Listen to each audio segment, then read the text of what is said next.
We'll give him the opportunity to ask 2 questions.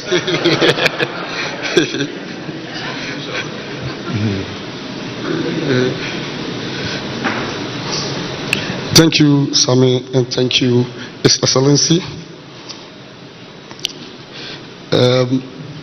I can't ask questions without commenting on this wonderful event.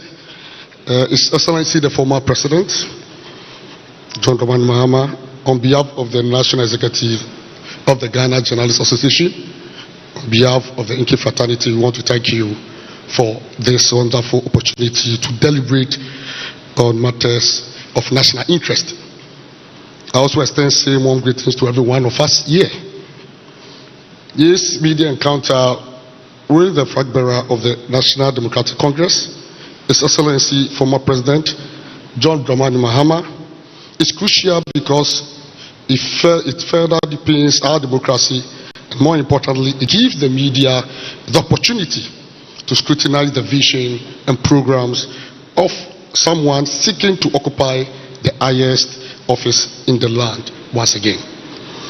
At this juncture, the GJ would like to commend former President Mahama for availing himself once again of scrutiny as he outlines his visions and programs for the country. We hope that the former president continues on this path if he wins the election, so it will not be a 9-day wonder. I want to state that the former president is still a member of the GJ in good standing, and we appreciate that. Thank you. Thank you. We indeed appreciate that. Yes. The GJ has the core mandate to ensure that journalists and media houses get the freedom to operate by holding government and society accountable. We are also duty bound to ensure the welfare of hardworking journalists. Therefore, I'll focus my brief questions on press freedom and the welfare of journalists. Press freedom. Your Excellency, the safety of journalists is one of the most critical issues that the GJ wants you to address if you win the upcoming election. In recent times, attacks on journalists and media houses have been on the rise, with some media personnel sustaining severe injuries. The situation was getting out of hand until we started blacklisting some high-profile personalities. One unfortunate aspect of this situation is the lack of political actors condemning attacks on journalists. The GJ believes that if influential individuals, including presidential candidates like your humble self, condemn such attacks, the issue will diminish. These attacks contributed to our poor performance on the World Press Freedom Index. This is something we need to work on. I must say that this year, our performance on the Press Freedom Index improved due to the blacklisting measures we instituted. Yeah, Mr. President, still waiting now for the question. Yes. We want to ask, Mr. President, to enhance press freedom in this country, we are demanding amendment of certain provisions of the Electronic Communications Act and the Criminal Code, specifically Section 208 of the Criminal and Other Offences Act of 1960. This arbitrary application of the laws only instills fear in the media and the public. We want to ask, should Mr. Mahama ascend to the presidency, what steps will he take to amend these objectionable laws? I want to state that even though these laws were not meant for journalists, we've ended up being the target, and many of our colleagues have suffered under them. This is certainly a step backward, especially after the repeal of the Criminal Libel Act 20 years ago. Now, Mr. President or former President, it is widely known, Mr. Former President, that the salaries of journalists, particularly those in the state-owned media, are significantly low. It is sad to know that this issue of poor salaries for journalists has contributed to a low ranking on the Press Freedom Index. If the NDC flag bearer becomes president, what will his government do about the low salaries of journalists working in especially... Thank you very much, Mr. President, for these brilliant questions. Yes, I will take the next question from, I see Simon of Accra Times. Yes, can you bring the microphone here? Yes. Oh, thank you. Is it on? Hello. Thank you very much. My name is Simon Agena, the editor of the Accra Times and the dean of the Parliamentary Press Corps. Thank you for this opportunity. Your Excellency, as you are aware that the depreciation of the cedi is affecting businesses in this country. Please, I would like to know from you, how are you going to stabilize the exchange rate? Thank you very much. Thank you very much. Next question. I will go here. Komala Kluche. Middle lane, Komala Kluche. Please kindly speak into the mic. Komala Kluche is my name. I work at Media General. There's excruciating hardship in the country. We have seen you lament on same. How do you intend solving this? But whilst at this, can you believe in Ghana? We are building a house to house the vice president, and it's supposed to cost 13.9 million US dollars. This is located at the Switchback Road.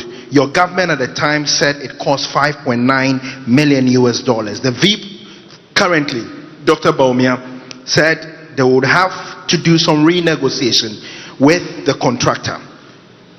What do you intend to do about the weed infested house supposed to house your VIP, so to speak?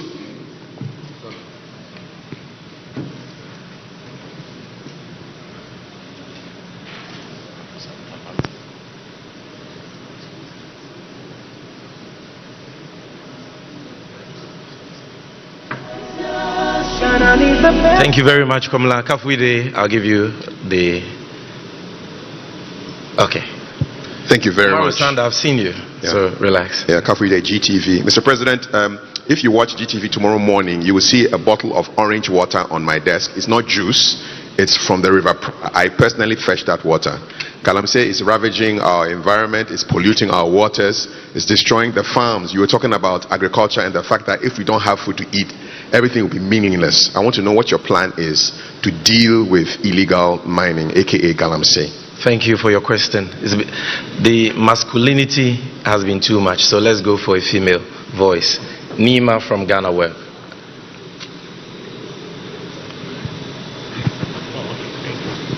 Thank you so much for the opportunity. Your Excellency, please, I would like to find out from you what's your position on free SHS. Given that, and also what is your thoughts on the proposal to pass the free SHS bill, given that the majority has hinted the bill will be coming to Parliament? Thank you very much, Nima. So this brings us to the end of the first set, the free SHS bill. So this brings us to the end of the first set of 5. His Excellency will deal with these 5 and then we'll come back again. We're doing this till 10 p.m. So relax, you get the opportunity to ask your question. Your Excellency, we are ready for you.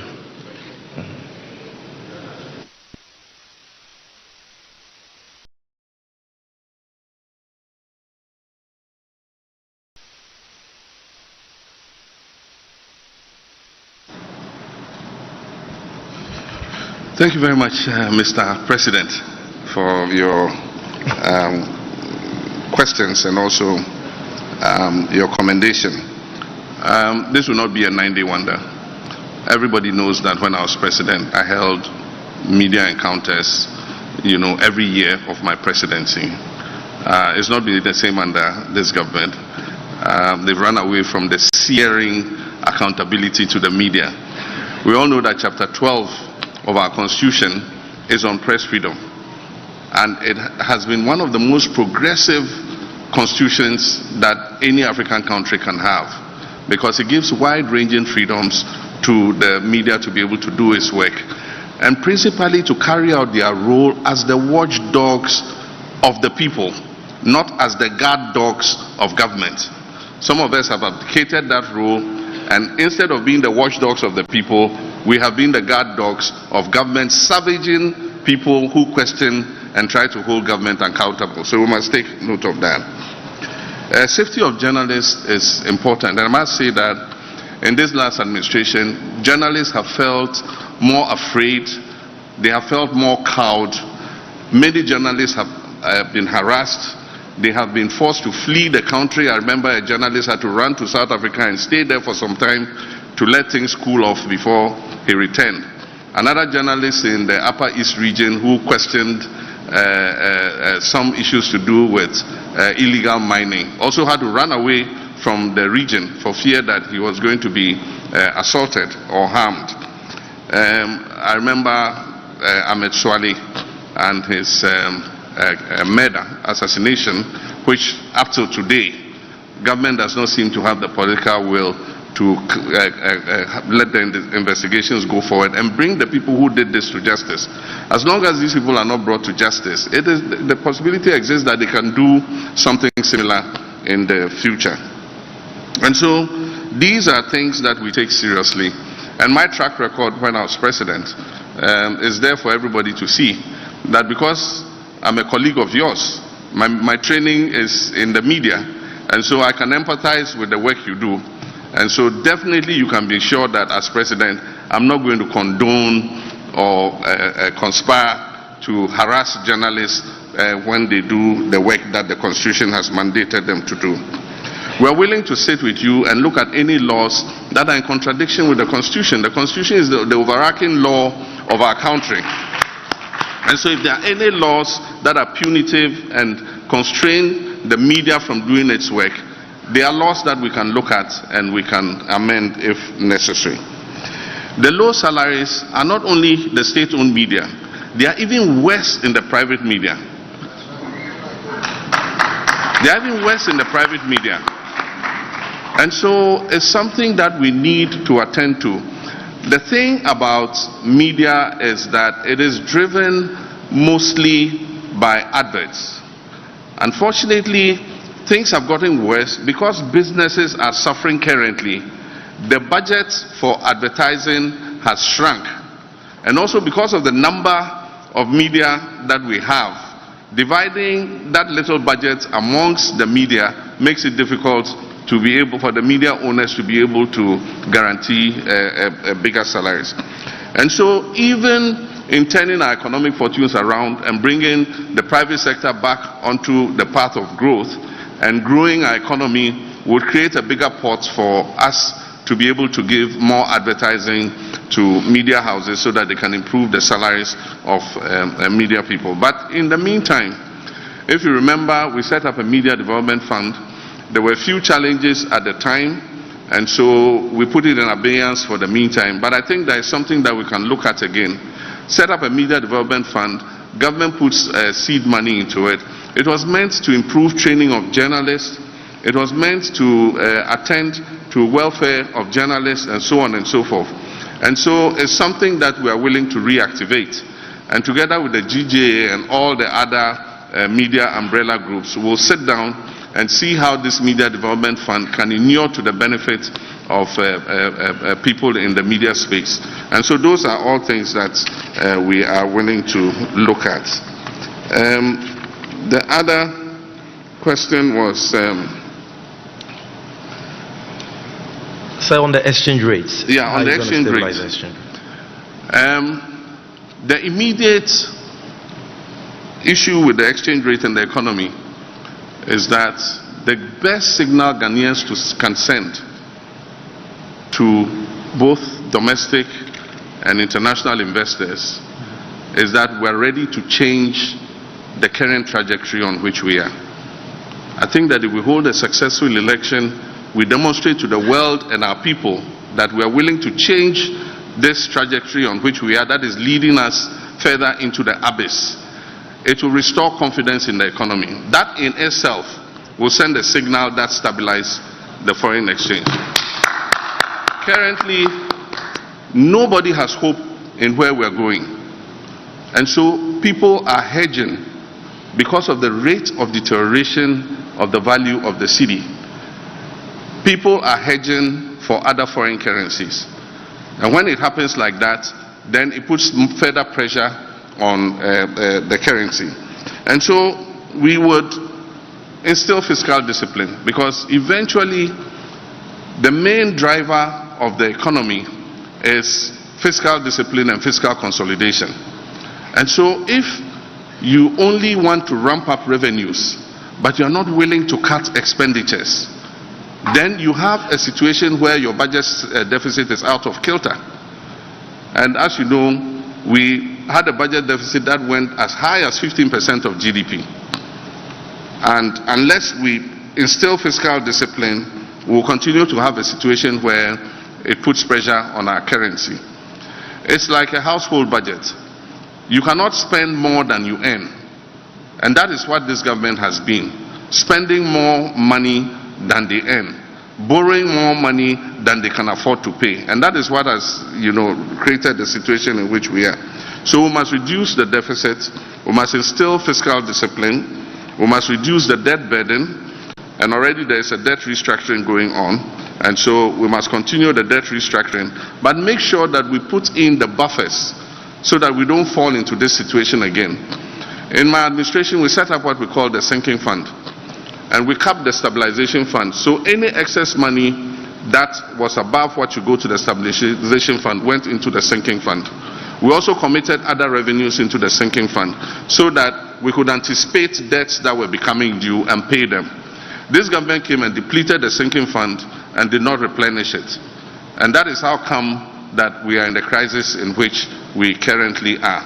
And so replace the sinking fund, create more buffers so that the economy is more resilient to shocks. The thing about the world is it's unpredictable and shocks will come. But it is how resilient your economy is that will make you be able to come out of the shocks. We all went into the shock together with Cote d'Ivoire. Today our economy is so battered and bruised.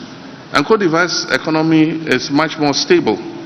And I just saw a video of the president waxing lyrical about Cote d'Ivoire in 2016. Today, I don't think he wants to hear that comparison, because inflation is lower in Cote d'Ivoire, far lower, single digit.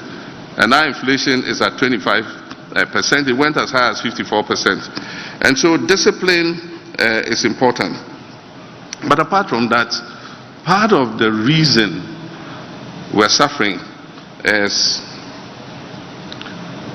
the collapse of the cocoa sector.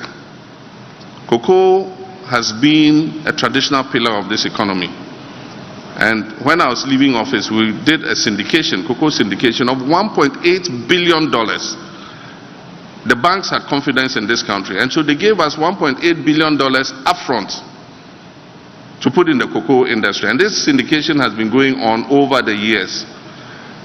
Currently, the last syndication we did, we struggle to even make $800 million. I don't think we've received $800 million for the syndication. And so that injection of foreign currency that was predictable and sure, that used to come into the country every year, helped to stabilize the foreign exchange. Today the cocoa industry is a pale shadow of itself. And so one of the things in the medium term is to revamp the cocoa industry as quickly as possible and make sure that its impact in terms of foreign currency injection is revived. Aside from that, we need to quicken our pace in the oil and gas sector. All of you have heard of the transition to green energy. It is real, it is happening. And so every country that has an oil and gas industry is putting in the maximum investment in order not to have what we call stranded assets. You will have the oil wells, but if that transition is completed, nobody will be interested in putting money to recover that crude oil and gas. These 8 years have been wasted completely. In my time, in 4 years, I worked tooth and nail to bring 2 new oil wells into production. If you look at the 10 years of oil production, from 2010 when we started oil production till 2016 when I left office, we have earned about $3.3 billion from our share of oil production. In the 8 years that because of the work I did to bring 2 new oil wells, in the 8 years that Nanado and Baumia have been in office, Ghana has earned $7.3 billion.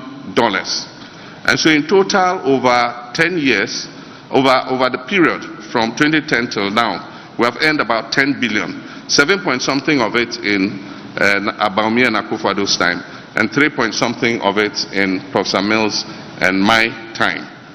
For the last 8 years, nothing has happened in our oil industry. Not a single drop of oil has been added. Unfortunately, our production of oil has reduced by 32%. And so we're producing less. So one of the things we'll do is to quicken and attract the oil companies to come back. As I speak, E&I have run away to Cote d'Ivoire because of the unfavorable environment here. ExxonMobil was going to do significant work here. Because of greed, ExxonMobil decided to pull out because they thought the environment was toxic and corrupt, and so they pulled out. So one of the things is to restore investor confidence in the oil field, and there are oil fields and compartments that have been appraised that are just waiting to begin production. And so revamping them and ramping up our oil production and gas will bring in the needed foreign exchange that will help to shore up our currency. But we must also look at getting more from our extractives. We have bauxite, we have gold, we have lithium, we have manganese, we have so many other minerals. We will work to make sure that Ghana's share of those extractives is increased so that we can have more foreign currency coming in, the extractives, so that we're able to earn more money. The Vice President's residence, I don't know what the current situation is, but I know that initially when we commenced the idea of creating a suitable residence for the Vice President, the former Nigerian High Commission land was acquired for that purpose. And I know that some construction took place there. Initially, the cabinet, our cabinet, was informed that it was in the figures and all, but really, I wonder if we have value for money. And that's why I say that in our anti-corruption fight, we will subject any project above $5 million to value for money audit. Because until you audit that project, you can't tell whether it is worth the value for the money we're putting in. And so when we come, we'll look at the figures and we'll do an audit and see whether, yes, 30 million is what is appropriate or it should cost far less. But in these crisis times, one wonders whether that project is really a priority.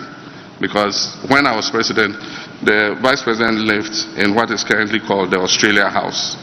And the intention was to finish this and move him there. But in the crisis, maybe it is not something that we should rush to finish. There are many other pressing commitments that we need to look at. But like I said, when we come into office, we'll do a value for money audit and find out whether we are spending more or less. Galamsey is a problem of compliance. We have all the laws. We have everything. It's the enforcement that is the problem. And the enforcement is a problem because those who should be enforcing it are part of the problem. Today, DCEs and ministers all have small-scale concessions, and I indulge in Galamsey. And that's why I said, any person who serves in my government, if you want to be a small-scale gold miner, go and be a small-scale gold miner. If you're a DCE, be a small-scale gold miner. Don't take public office under my administration. And so we're not going to countenance having any of our ministers or our political appointees involved in small-scale gold mining so that we can enforce the laws properly. And what are the suggestions we've given? One, we know the districts where mining takes place. We will open an office of all the agencies that oversee the mining sector in those districts. There must be a Minerals Commission office in every district where gold mining is taking place, so that enforcement and compliance can be right at the doorsteps of the industry in the particular district. The Environmental Protection Agency, there must be an EPA office in every district where mining is taking place. And we have universities that are producing young graduates. UNER is one in Sunyani, UMAT is the other in Takwa. These young graduates are geologists, they are environmental protection specialists. They have a lot of experience when it comes to gold mining. And so we're saying that we're going to identify the concessions and who hold the concessions. And we're going to employ these young people to work with the companies that legitimately own the concessions so that they can guide them in how to do proper mining. We're going to ban mining in forest reserves. As for that, it's not negotiable. The law that was amended to allow people to go into forest reserves, the law that was amended to let people enter forest reserves to do mining will be re-amended to stop it. Because the figures I'm getting are frightening. And that is why the climate change is real, because our dry seasons are getting harsher. We used to have 365 days rainfall in the western region. Today it is not so, because all the forest reserves have been invaded by mining companies. And it's insightful that in the past somebody who was supposed to protect the forest, he himself eventually was known to own about 2 or 3 mining companies that had been given permission to go into forest reserves. I think that those trees, some of them 700 years old, some of them older than Ghana, older than our ancestors, are more important than the gold that lie underneath them. And the point is, if we cut all the trees, we will be leaving a barren land to our children and grandchildren. We don't want the forest zone to become the savannah zone. We must protect those trees and rebuild those forest reserves. So we would stop the mining in forest reserves. The question about free SHS. Yeah, free SHS bill. I support any bill that will improve our education. 1, to make it sustainable. 2, to afford quality education for our children. And so any bill that would achieve this is something that I'll support. I haven't seen the bill, and I don't think that it has been subjected yet to stakeholder consultation. But we would want to see the bill, and I'm sure that when Cabinet has approved it, it will be laid in Parliament. And when it's laid in Parliament, as a parliamentarian, the normal action is to refer it to the committee responsible. And I'm hoping that when that bill is referred to the committee responsible, it will do the proper stakeholder consultation so that we all can be on board. Because if you're making fundamental changes to our educational system, I think that parents, teachers, and everybody who has a stake in education must be involved. I don't know, we're just hearing rumors, and as long as we haven't seen the bill, you cannot say if they are authentic or not. But I think some of the things I've heard is to fuse the JHS and the SHS together. That is a very fundamental move. And so if you're going to do that, what will the impact be? What do teachers say? What do parents say? What do students say? What do all the stakeholders in the industry say? There are rumors that BEC will be cancelled, and so it's just rumors we've heard. Until we see the bill itself, we cannot make any determination. But like I said, I will support any bill that goes to improve quality and sustainability of our free SHS. Thank you. But Your Excellency, she also wanted to know what your position on free SHS is. My position on free SHS? Aside the bill, yes. My position on free SHS is known. In 2015, I launched progressive free SHS. That's what the Constitution says. The only difference between us and MPP is the approach. We thought that we should put the infrastructure in place and we should do the necessary preparation to absorb the free SHS. And so we started with day students. We made it free for day students. And in the second year, we absorbed 120,000 students on the free SHS. Nanado himself lauded me. It's there in the media. Just, if I had my phone here, I would Google it. He said, Nanado lauds Mahama's free SHS. It's there. UNESCO, congratulated us for launching the free SHS. How can a person who launched free SHS be against free SHS? And so it's a political gimmick that is played by our opponents. Free SHS has come to stay. And nobody can roll it back. All we're saying is, let's improve the implementation. Let's take away the bottlenecks. Let's work to abolish the fast track. Let's be able to feed the children better by decentralizing the school feeding, the free SHS school feeding program. So those are all the kinds of initiatives we're thinking about. But we can only take that decision if we come together as stakeholders and discuss freely the challenges that it faces. Today, there is not the environment for a free discussion of free SHS. Ask any teacher or headmaster. If they make comments adverse to the conditions and implementation of free SHS, they are either sacked or they are transferred to Siberia. And so we must change that. We must free them to be able to come up and talk about it and discuss free SHS and how we can improve it. My commitment is to improve it.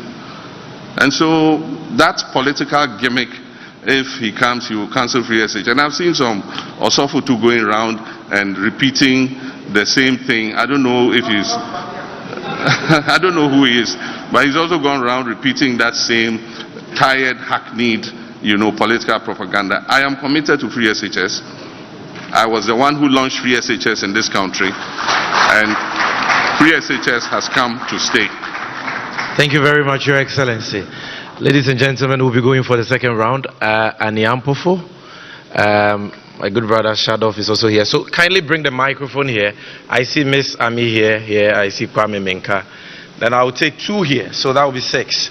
So let's start with Aniampofo of Metro TV.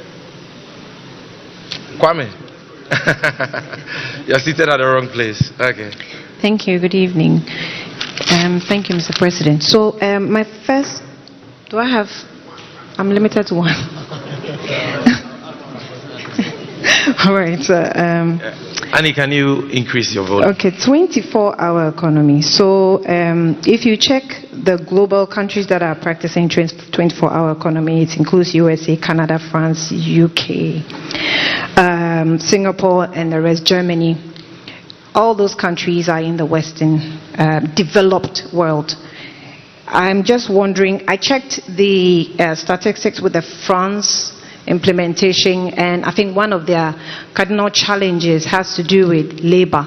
So they are largely relying on imported skilled labor now, and it's a great challenge in that country. And I'm wondering how it came to you that Ghana, being an African country, can practice a 24-hour economy compared to these developed countries, and how are we going to be able to implement it to meet the standard of implementation by developed countries where we are actually not yet? Thank you very much.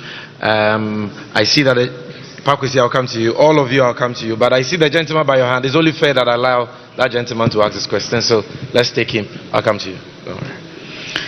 Thank you, Your Excellency. My name is Felix Nyaba. I work with Express News.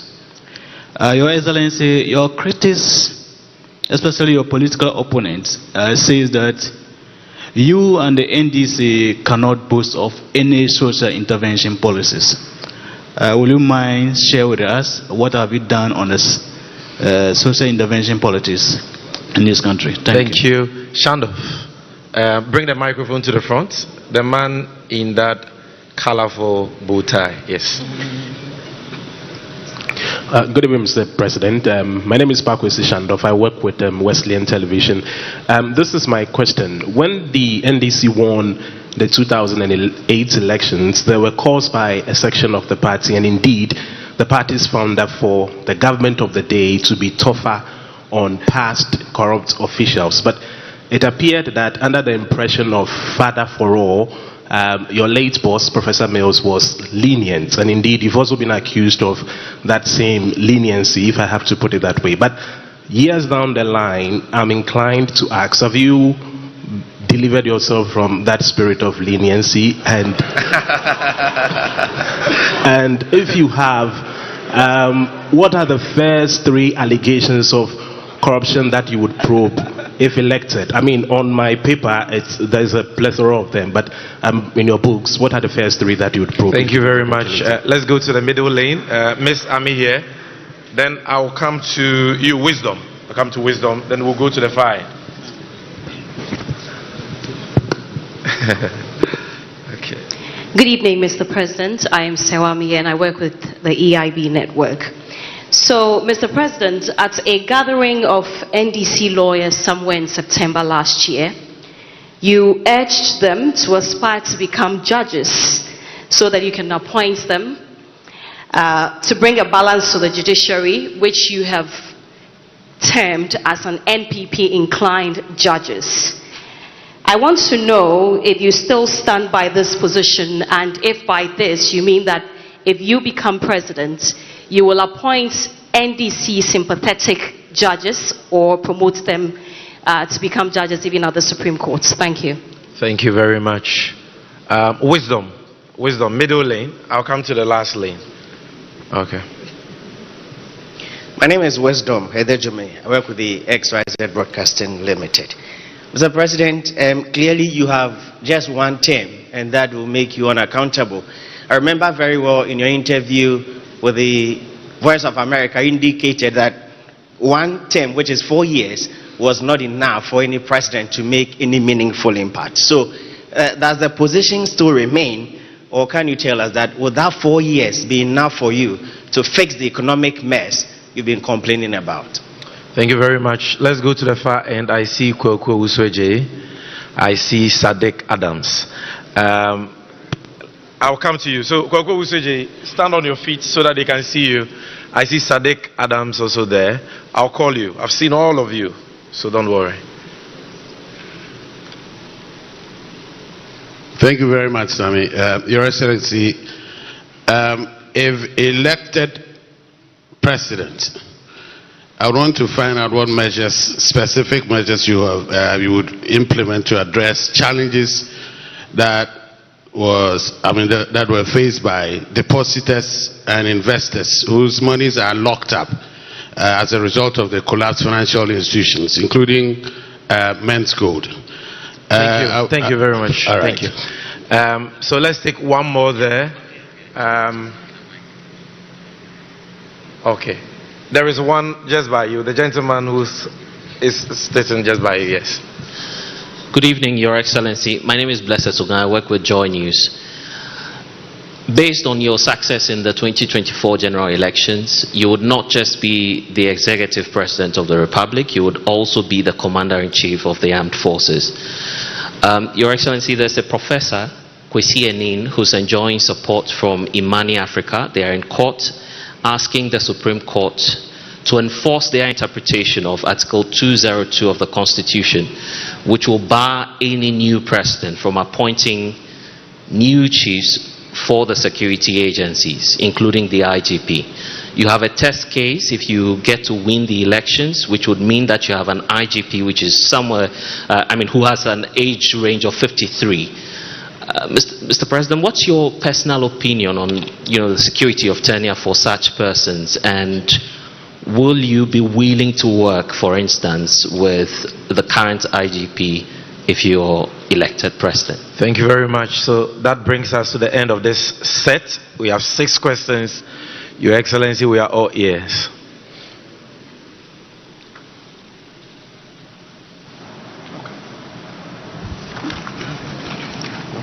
Thank you.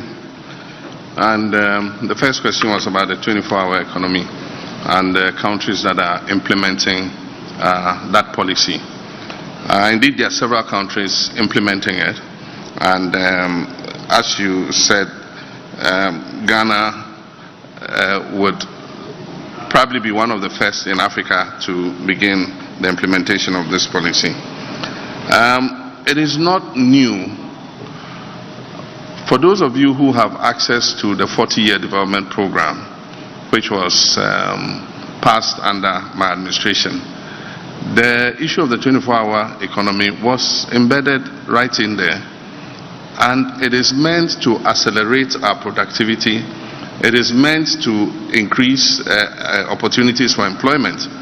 And so the example you give for most of those European countries is that they have an aging population because birth rates are falling so low. So even as they accelerate their economies with more shifts to increase production, they don't have the labor to be able to service that 24-hour economic policy. We have an abundance of labor. We have young people willing and able to work. And that is the more reason why we even have a better justification to implement the 24-hour economy. But of course, But of course, there are people who come and say, oh, but there's 24-hour economy already. There are some businesses that are working 24 hours. Yes, they are doing that by choice. That just a few of them think that they have the capacity to work 24 hours. So it's just by the decision of the owner of the enterprise that he can implement it. It has never ever been a policy in Ghana. So the difference between what they're referring to, that oh, some companies are running 24 hours, the difference is that we're going to make it a policy, and it's going to have the guidelines for that policy and what government can do to encourage more companies to run 24 hours. That is a simple thing. And so we say we're going to bring a 24-hour economic policy. Oh, nasa omo ye dada. But we've never had a policy that regulates and guides how we can incentivize companies to do 24 hours. And I said that one of the things we'll do is give them tax incentives. Because one of the things that adversely obstructs businesses in Ghana is our high taxes. And so if you give some of these companies a tax break, it will encourage them to pump more into production so that they can employ more people. And so that's what you also have the issue of safety. Because if companies are working in the night, you must guarantee that they are safe to work. And that is an obligation of government. You don't expect the companies to go and hire security people to come and guard them so that they can work. Government must make sure that it creates a safe environment for the 24-hour economic policy to work. Aside from that, transportation. We need to provide an efficient transport network so that even in the evening, people who have to go to work can get easy, affordable transport to run. And that's why we imported the Ayalolo buses, which today are parked in some graveyard. They were never utilized. Government said they didn't have the money to implement it. But it was a combination of interest between government and the private sector. And so GPRT and all of them were involved. And it was going to run as a bus rapid transit system so that people could catch buses to and from work at whatever time that they close. And so when we come, we're going to revamp all those bus rapid transit systems and buses.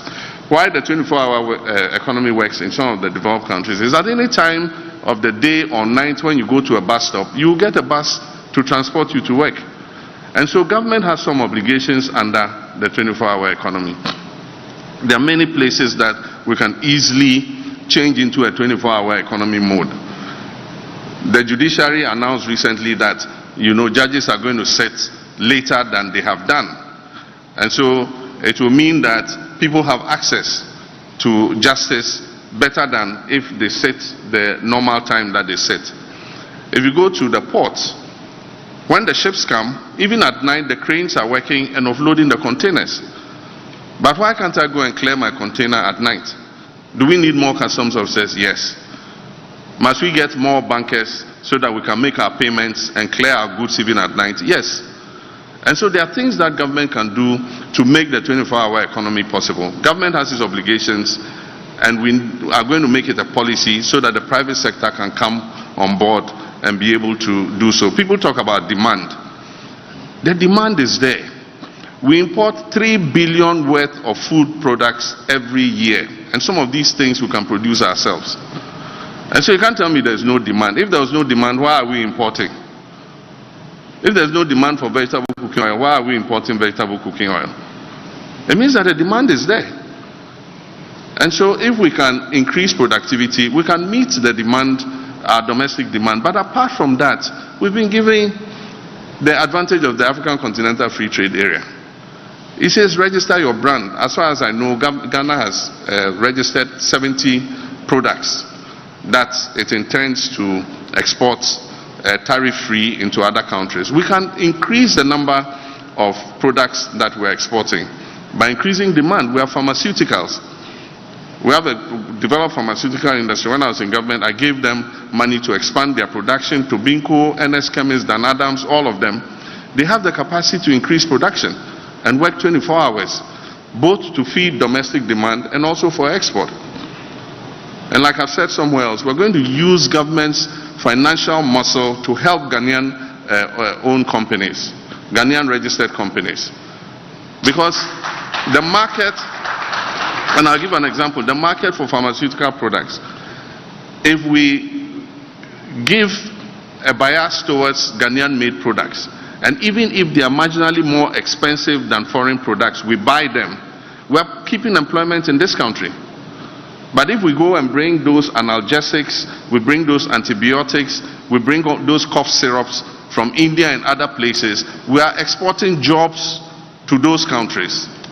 And so we use government's financial muscle to give an advantage to Ghanaian registered companies so that they can produce more and employ more of our young people. And so that's to do with the 24-hour economy. I've heard this thing said so many times, and I wonder the basis why they say so. The NDC has no social intervention programs.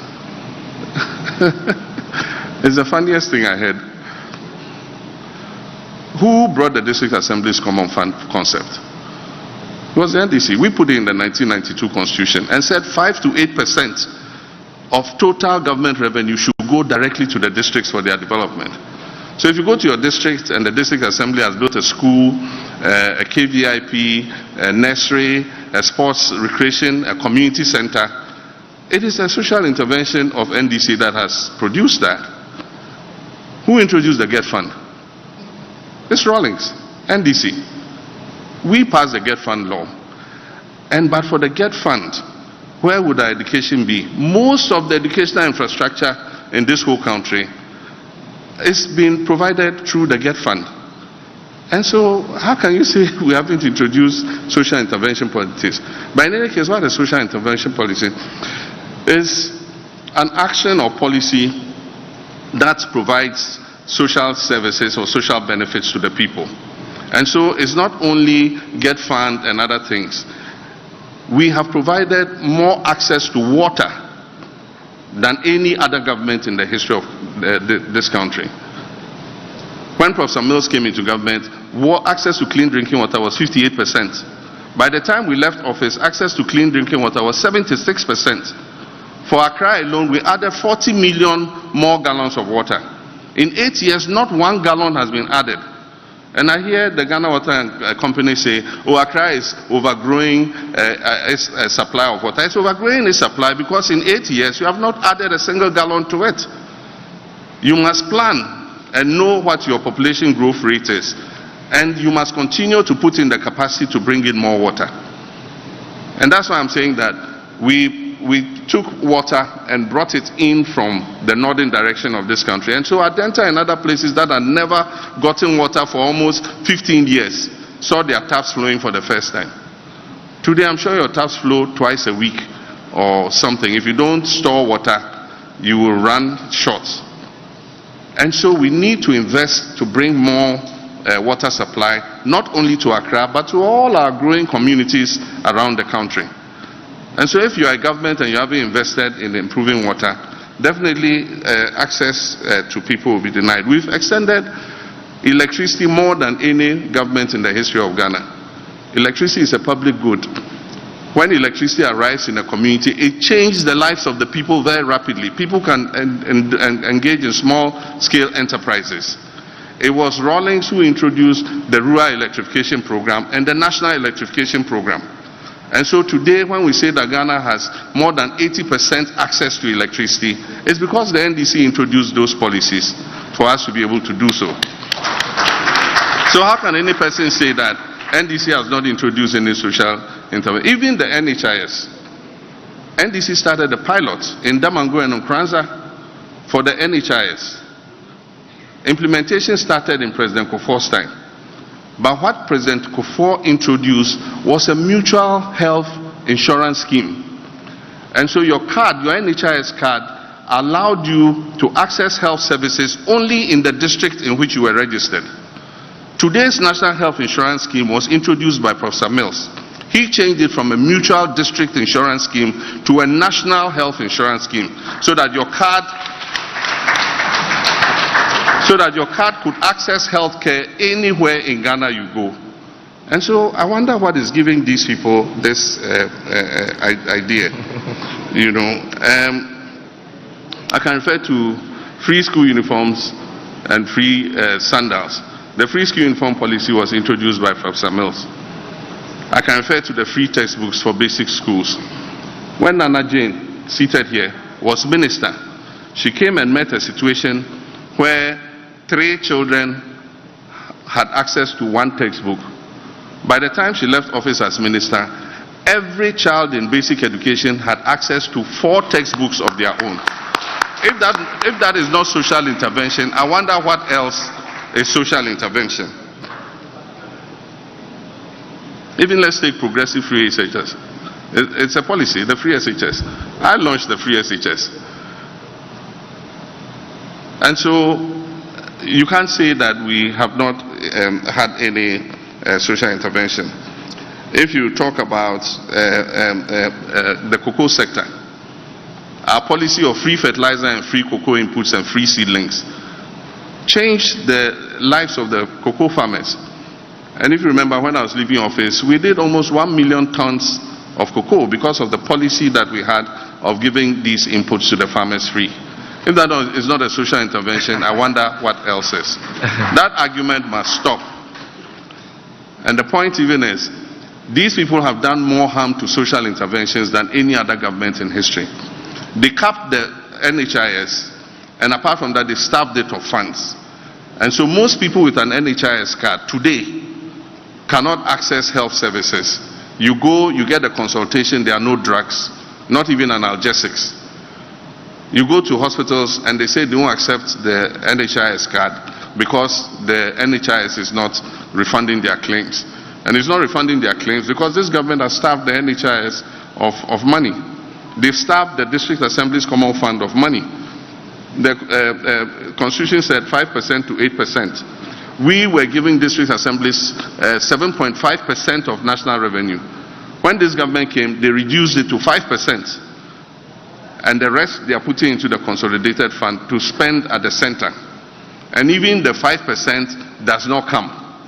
If you go and ask any district secretary, he will tell you there is no money. They go begging the MPs to let them have access to the money in their district common fund accounts to be able to do even some of the basic things. And so this government is doing more. Get fund, they collateralize Get fund and spend the money in advance. So Get fund is not able to continue the projects that it is undertaking because the fund has been collateralized. And so this government has done more harm to the existing social interventions than any other government in the history of the country. And so that is my take on that. And then you asked, have I exercised myself of the father for all, the father for all syndrome?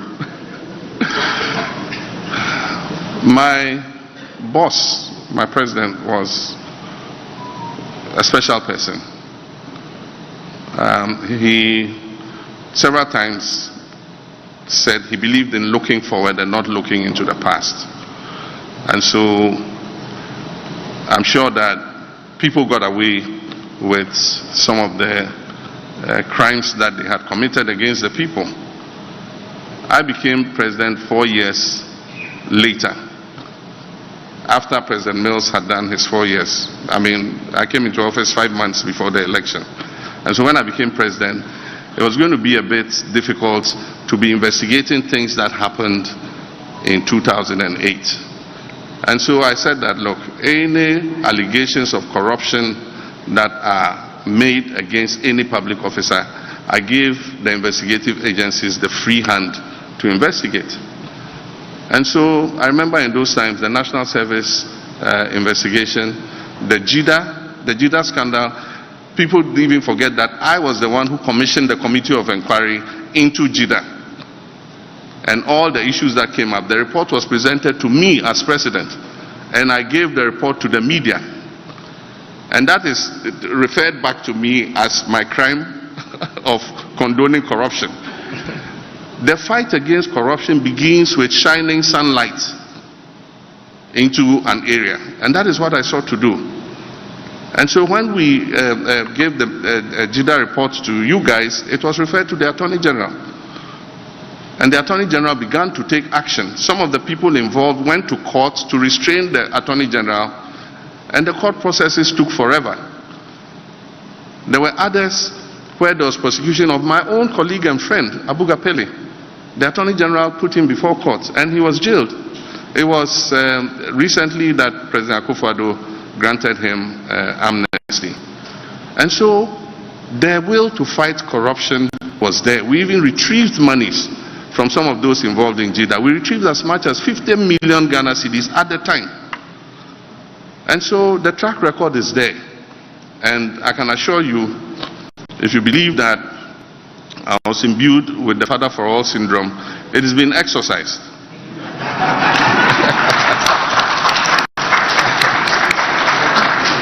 And it's been exercised because it's a demand by the people of Ghana. The people of Ghana are asking for accountability. And we must create a situation where everybody who agrees to serve must know that he will be held accountable to the people. We can't afford to fail. We've seen some things that are happening in other countries. And let's not think that Ghana is immune from that. And I can tell you, our young people are getting frustrated and desperate. And if we don't take drastic action and we think that it's going to be business as usual, we will be shocked at what would happen in this country. And so, it's not my demand, it's not a threat, as Nana Jane said, it is a promise that will hold public officers accountable. And it's not going to be only post-regime accountability. It's easy to prosecute your political opponents when they've left office. But the difficult decision of dealing with your own people when they go wrong, it is what makes you pass the test of the fight against corruption. And we're going to hold our people accountable. And so, I've said it several times, if you get into trouble, I'm not going to be a clearing agent to clear you. If the investigative agencies catch up with you, you are on your own. All right, sir. And the appropriate sanctions will be taken. All right. The issue of judges, I believe that our constitution gives the judiciary certain privileges. They are the only arm of government that does not renew its mandates. They don't go for elections to be re-elected as judges. And they're given security of tenure. I think that the obligation and responsibility of every president is to appoint fair-minded people. Human beings, as we are, would have our own inclinations towards one party or towards one religion or towards one culture or other. There are many things that make us who we are. But the obligation when you become a judge is to look at the cold, hard facts and rule based on that. Some of the pushback that we're seeing currently is the penchant by this president to pack the courts. And only recently, you've seen what happened. And I can't understand why the Chief Justice will be the one recommending, which judges to appoint. The Constitution is clear. That is the president who appoints judges in consultation with the advice of the Council. And so the initiative to appoint judges must come from the president and submitted to the Judicial Council. It brings it back with advice to the president, and the president forwards it to Parliament. That is the procedure. It is very weird that this time the recommendation comes from the Chief Justice to the president. And even the issue of capping the number of judges. The Constitutional Review Committee recommended that we cap Supreme Court judges at 15. And so the issue of capping the Supreme Court is not for the Chief Justice to say. We will resurrect the Constitutional Review process when I become president. And when we do that, we will put it to the Ghanaian people whether we should retain the 15, whether we should reduce it, or whether we should increase it. And so I think that should be the Chief Justice saying that we should increase and cap at 15. And even when she says and cap at 20, and even when she says cap at 20, she has already recommended the 5 that will cap the 20. Thank you. And even bring it to 21. Because if you add that 5, it will go to 21. And so I think that we must, as much as possible, You have the discretion. The president of this country has a lot of discretionary powers. But that discretionary power must be exercised with responsibility. And make sure that when you are appointing people onto the judiciary, which has security of tenure until they reach 65 or 70 or whatever age is recommended, you cannot remove them unless for state reason. And so in appointing people to such powerful positions where they are the arbiter of whatever happens in this country, we must make sure that we use a criteria of fair-minded people who can put their prejudices aside and be able to judge fairly, because they are the last resort when disputes occur. And so I think that that is the... I was speaking in Elubo when I made the statement that I made. And that statement was in 2016. And it was made to justify why I deserved a second term in office. And I believe that at that time we had made significant steps in terms of stabilizing the economy, in terms of infrastructure development. We had brought the Echuabo gas processing plant on stream. We had been faced with a crippling energy crisis. We had turned it around. By 2016, we had stabilized the power situation. We had worked hard to bring 2 new oil blocks on stream, which increased the volumes of our oil production and the value of our production. We had introduced a new Energy Sector Levy Act, which today is bringing in almost 9 billion cedis a year. And so there were several things that we had done. We had established a new port at Tema. We had built a new Terminal 3 at our airport. We had expanded the Takrady port. We had expanded educational infrastructure. We had expanded health infrastructure with district hospitals and regional hospitals. We had expanded access to electricity and water. We had built new markets in many places so that we could improve trade and commerce. And so on that basis, I wanted another term to be able to continue and consolidate what I had done. And that's why I made the statement that I did. But this time, I come back to the job with experience. And I'm going to hit the ground running. And so even though 4 years is short, I believe that in 4 years, we can reset our country. And there are objectives that one wants to achieve.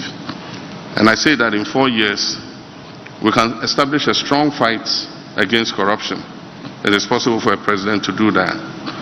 I believe that in 4 years, we can begin carrying out constitutional reforms and reviewing our constitution. And that is an objective that I believe I will put myself to and we can achieve in 4 years. In 4 years, we can begin to turn around our economic fortunes and stabilize the economy. I don't say that it will become a land of prosperity, but at least we'll turn around the decline, stabilize the economy, and put it back onto a path of growth. In 4 years, I believe that we can ameliorate and alleviate a lot of the hardship our people are facing currently. Because in stabilizing the economy and stabilizing the currency, we can reduce inflation and reduce some of the hardship that our people are facing. I believe that in 4 years we can improve our infrastructure. If we implement the big push, we want to put $10 billion over 5 years in infrastructure development.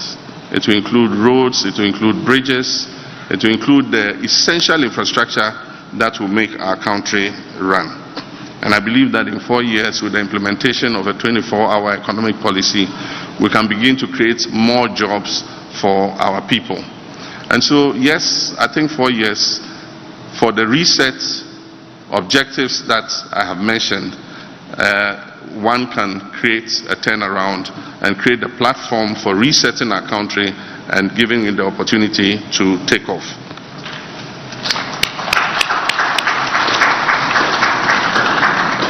Currently, the prosecution of the Men's Gold chief executive is ongoing, but I think that it should go beyond the investigation.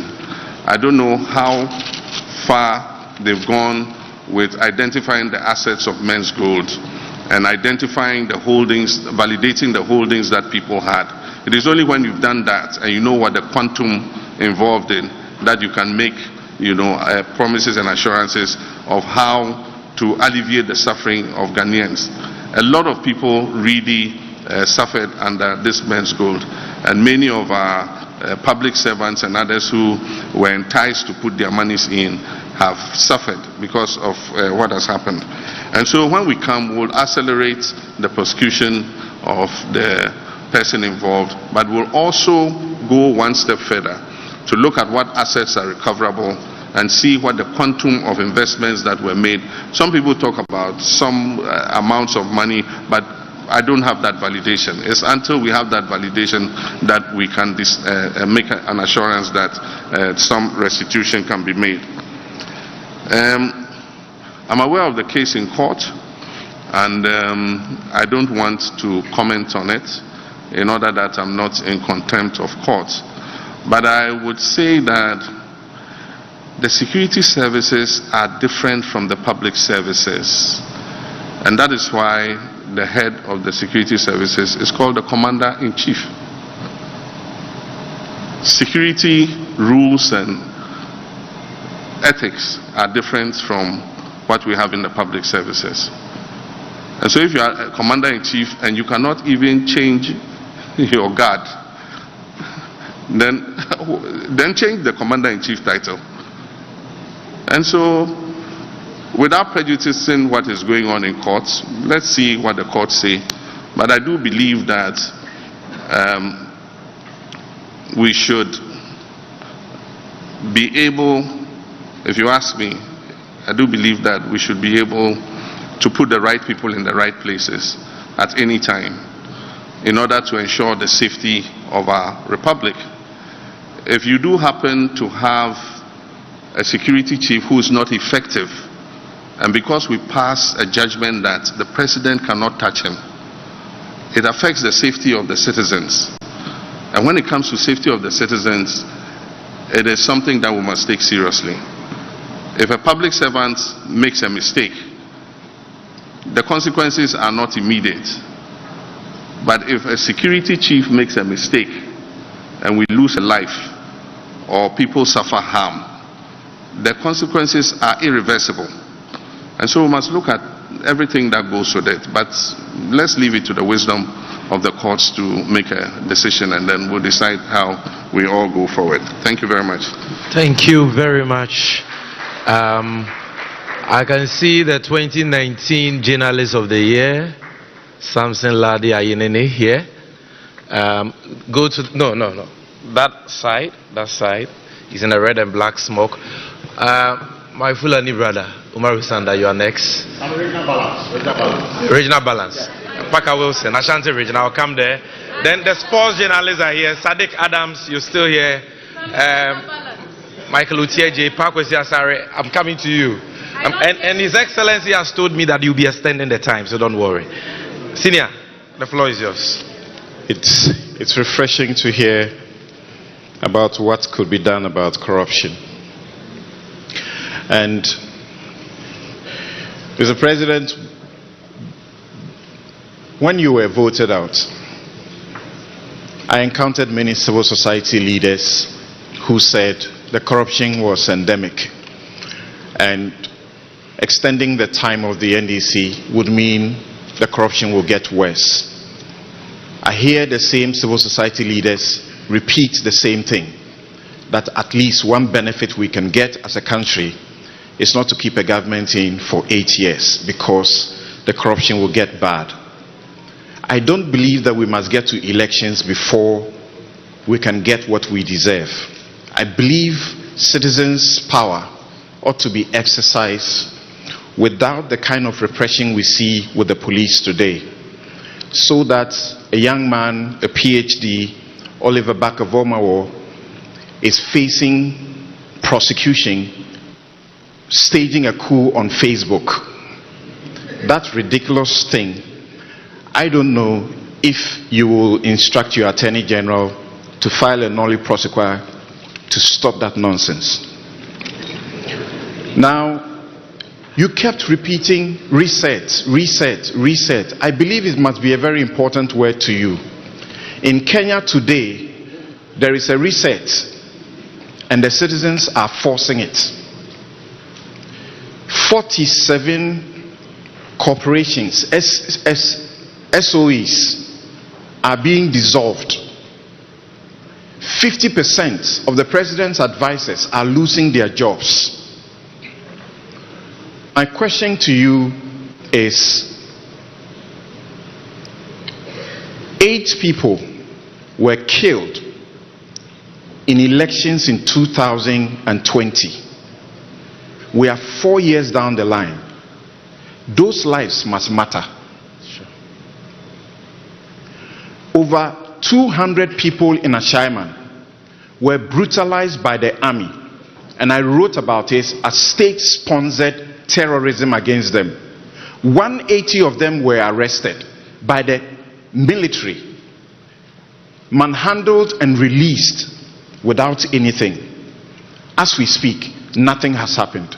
What have you done as the opposition leader about these things? Thank you. What will you do about these situations? Thank you very much. You see, I've given you a lot of time. So when I come on Newsfile, kindly return the favor. Umar Zanda. Thank you, Sami. Good evening, Mr. President. My question is, we are at the Kempinski Hotel. A few meters from here, there's a hole that has been described variously as the world's most expensive hole. My question is, when or if you become president, will you cover that hole, complete the hole, or convert the hole? That's my question to you. And just across the street from that hole is the Office of Special Prosecutor. What's your plan with the OSP? Thank you so much. For this round, I'm going to stay here for a while. I see Yatiti at the back. So let's go for a woman. Good evening, Mekachi. And Your Excellency, my question no Yanubochi Mame. With all permission. Thank you. Abandoned projects. Mentia said the entire buying be able to starting a day. Near the taxpayers' money, Akobo Bosia. No project needs to one up. Look at Saglime. E-blocks, Basa. At the end of the day, a car ya dear IMF no. A yes, Bosiana, ya bona, ya project, SCCY. Yentimin completing a dear Druha. Eti me pacho Your Excellency, abandoned projects wo big push no also wo be start foforo ana de wo ho no wo be ye and afen so port ye tua taxi bia sebe nyansanim and a Toyota Viz unkita 70 to 80,000 ultimate. I don't know why we are here. Eti me pacho de na wo be ye because ye bere. Thank you very much. Thank you. Alaska, Ahoto FM. Alaska. I'm coming to you. I'm staying here for a while. From here I'll be coming. I see Samuel Wonto, Kwame Menka, Erica Hianyo, Bernard Avile. I know he has a question. He has a laptop in front of him. Right. Thank you very much. My name is Alaska the Don with Ahoto FM. Mr. President, my question has to do with our universities. Most of the times, we normally talk about free SHS without talking about the tertiary institutions, especially the universities. But there are a lot of challenges and problems there. My question is, what are you doing when you are voted for as a president of this country with regards to problems going on at the tertiary institutions? Thank you very much. Thank you very much. We've taken a lot. Okay, Benjamin Akakpo. I see you at the back. Benjamin Akakpo of Joy News. Thank you very much. I have one question in 2 parts. Your Excellency, you spoke about the Tema Oil Refinery in May. You made mention of the fact that you would revamp the Tema Oil Refinery and that some of its problems are actually because it's a state-owned enterprise. I want to know what exactly is the plan. I feel the Tema Oil Refinery is a blot on our national conscience. What exactly is the plan? And feeding into that, you spoke about reliable internet. The last I recall, we had GhanaSat 1 launched in 2017, decommissioned in 2019. But if you paid attention to the recent internet shutdown and the concomitant effects, you would realize that we are susceptible to some of these challenges. Is your administration going to consider low Earth orbit satellite technology to ensure that we can have internet stability? Thank you. Thank you very much. So, before I move here, those of you here who still have questions, can I see you by hand? Okay, do me a favor. Is it okay to stand this way? Yes. Can you stand in the aisle for me so that I know that you are the ones left? Once we do you, we know we are done with here. No, if you can come and stand this way. Yes, in the aisle. Just for a few minutes. Yes. Okay. Okay, you go back to your seats. I think the number is huge. I underestimated it. The number is huge. So you sit for a while. I'll come back.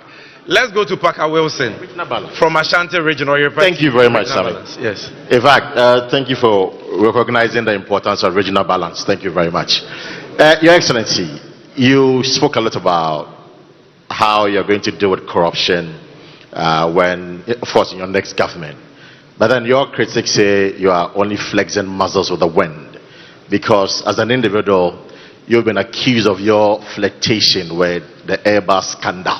Okay. I want to know how you would respond to your critics when they say that your corruption activities led to the Airbus scandal. Thank you. Thank you very much. I'll take one last one, and that will bring the total to 7. Okay, another person from Ashanti Region, Ofori from Mercury FM. Ashanti Region. Thank you very much, Sammy. Your Excellency, my name is Oforiata. I work with...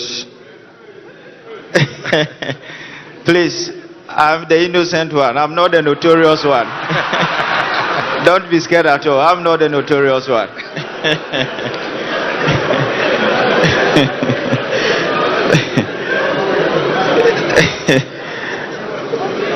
Please, I can assure you that everybody is in safe hands. I'm not the notorious one. All right, we are all yes. Okay.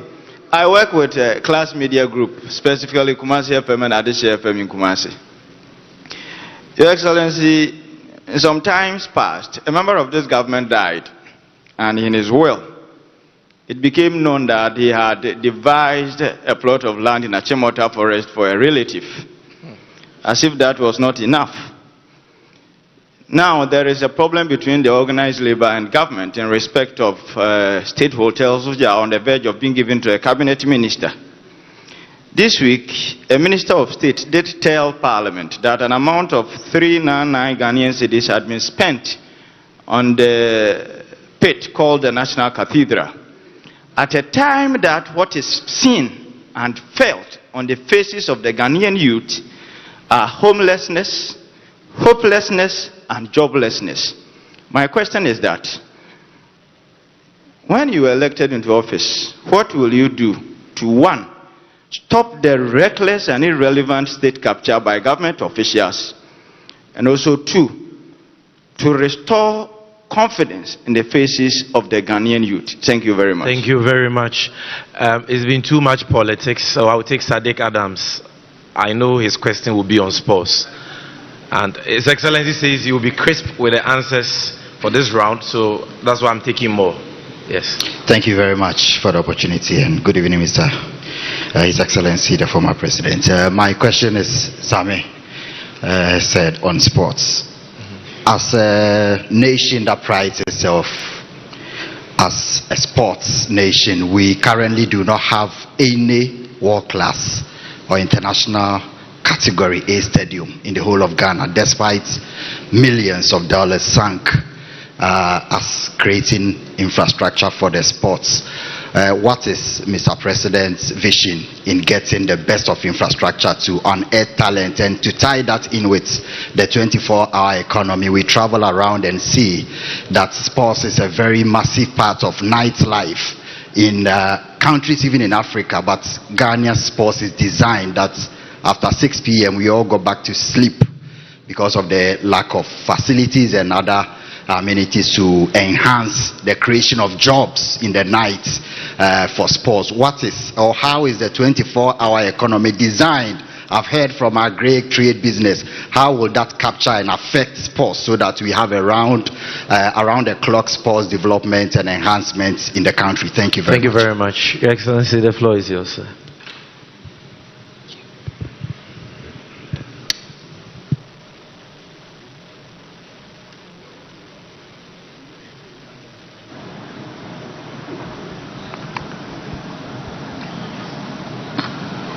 Thank you very much. I'll just add a few things to what I said about free SHS. One of the objectives we would set ourselves in terms of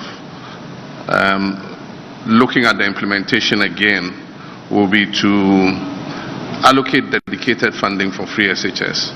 If we agree that education is the most important driver of prosperity and growth, then we must be prepared to identify and earmark funds for it. We already have GET Fund, which goes into infrastructure, but we must find dedicated funding to be able to implement the free SHS seamlessly. Also, in addition to the question I answered in terms of 4 years, I have heard somebody say that 4 years, if somebody has 8 years, he'll be more responsible and accountable, and if somebody has 4 years, he will not be accountable. I mean, it's the most illogical statement I ever heard. Meanwhile, the same person said 4 more for Nana. And so, if you follow that logic, it means that no president deserves a second term. That's what the person is saying. So even your 8 years you are talking about, it means when you win and you want re-election, you are not going to be accountable. And so let's, put that illogical thinking aside and look forward. The first was about the prosecution of the laptop coup in regards to our colleague Bakavomao. And I do think that I don't want to be in contempt of law, but I can say on authority that I don't think that that prosecution was necessary. And so let me just keep it like that, so that I don't get cited for contempt. I think that prosecution was unnecessary, and it was an overreaction by the government. With regards to what is happening in Kenya, I don't think that we have to wait for the backlash of what the youth did in Kenya for us to do the things that we have to do. And that's why I started talking. I said, look, the time has come for us to act, and that it can't be business as usual. The Kenyan youth have sent a signal to the whole of Africa that they will push back if the leaders don't do the right thing. And so definitely I'm signaling that it will not be business as usual in our new administration. We'll cut out waste, we'll cut out opulence, we'll bring a code of conduct for public sector, public appointees, especially political appointees, in how they behave, in terms of their modesty, in terms of their humility. Your appointment to that office is an opportunity to serve. It's not an opportunity to lord it over the people. And so our political appointees and public office holders must change their attitudes. And so that is what we're going to insist on, that people that we appoint are modest people, they are humble, they will open up to the people, and they'll do the things that will make the lives of our young people better.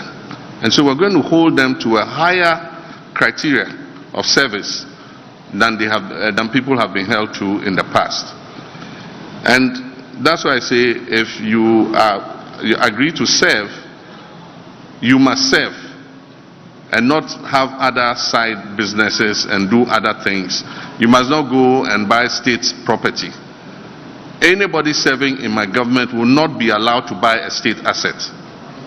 Nobody serving in my government will buy a state asset. Vehicles or cars or buildings or land or anything, nobody serving in our government will be allowed to buy a state asset. With regards to the deaths, I have the same opinion as you. 8 of our citizens died for no reason, and our president has not even extended any recognition of what had happened. And no attempt has been made to investigate. I have said in several places that we'll investigate what happened and find out those culpable for those deaths. And aside from that, we'll compensate the families adequately on the loss of their loved ones. And it's not only the deaths during the election. You mentioned the Ashaman brutalities. It shouldn't have happened. I mean, a soldier was killed, very unfortunate, by a group of armed robbers. And because of that, a whole community was subject to brutalization. I don't think things like that, should happen in the 21st century. And so I put out a statement when it happened, condoling with the victims, and also asking the military to exercise patience. I believe that the military work in a very difficult environment. They are responsible for our safety and security. But at the same time, they should recognize that the money the taxpayers pay that put them in that uniform and give them those instruments are to protect the citizens and are not supposed to be used to brutalize the citizens. And so we need to see how we deal with that. Ayawaso West Wuogon, a whole commission of inquiry was set up. Government has with impunity refused to implement the recommendations of the committee. Only recently I visited one of them. He was a footballer. He is unable to go back to work or do anything because of the infirmity in his leg. And so I went and presented a freezer, a flat screen TV, and 5,000 CDs to him in order to help him keep going. And I believe that people like that should be adequately compensated so that they can live their lives again. I am a Christian and I belong to the Assemblies of God Church. Ordinarily, building a house of God is something that we all do. I contributed monies in my local Assemblies of God branch to build our church. And it's created an environment for us to praise and worship our God. But I don't condone stealing in the name of God.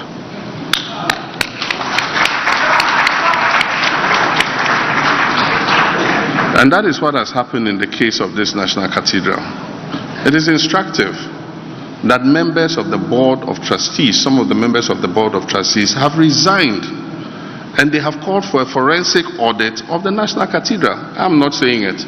Members on the board believe that fraud has been perpetrated against the people of Ghana, and they are calling for a forensic audit.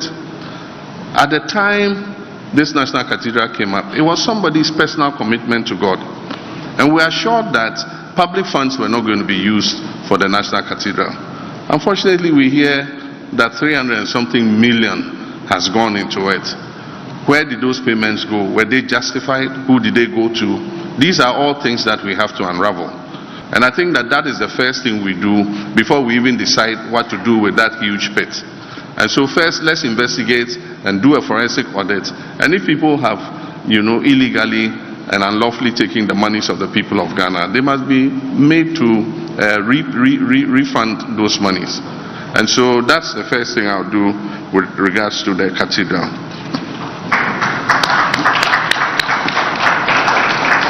Yati me that say, say question I will say no idea me ya no ewo baby bebre me so me ka say adia ye say aban eba na ehye ene mpuntunjuma ewo baby bebre e bia market and school and hospital we be say aban foforo ba na ehye say omu dream say omu discussion mu a credit no ebeko aban dada ne nchen enti no mo twegu na omo ankasa omo akɔhye omo de ase na meka se nyame ya adom ne eba sika ye wo ye de behwe saa mpuntunjuma ne bebre aka a kyerɛ sɛ yɛtwa egu na yɛde yɛsika ahyɛ mu na yɛtumi awie sɛ ndwuma no asa ne ahyɛ ase ne foforɔ nti meka sɛ district bia yɛbɛyɛ inventory of all projects a ɛkyerɛ sɛ aban a aba aban a ɛkɔ ne nyinaa ɔmo agya egu hɔ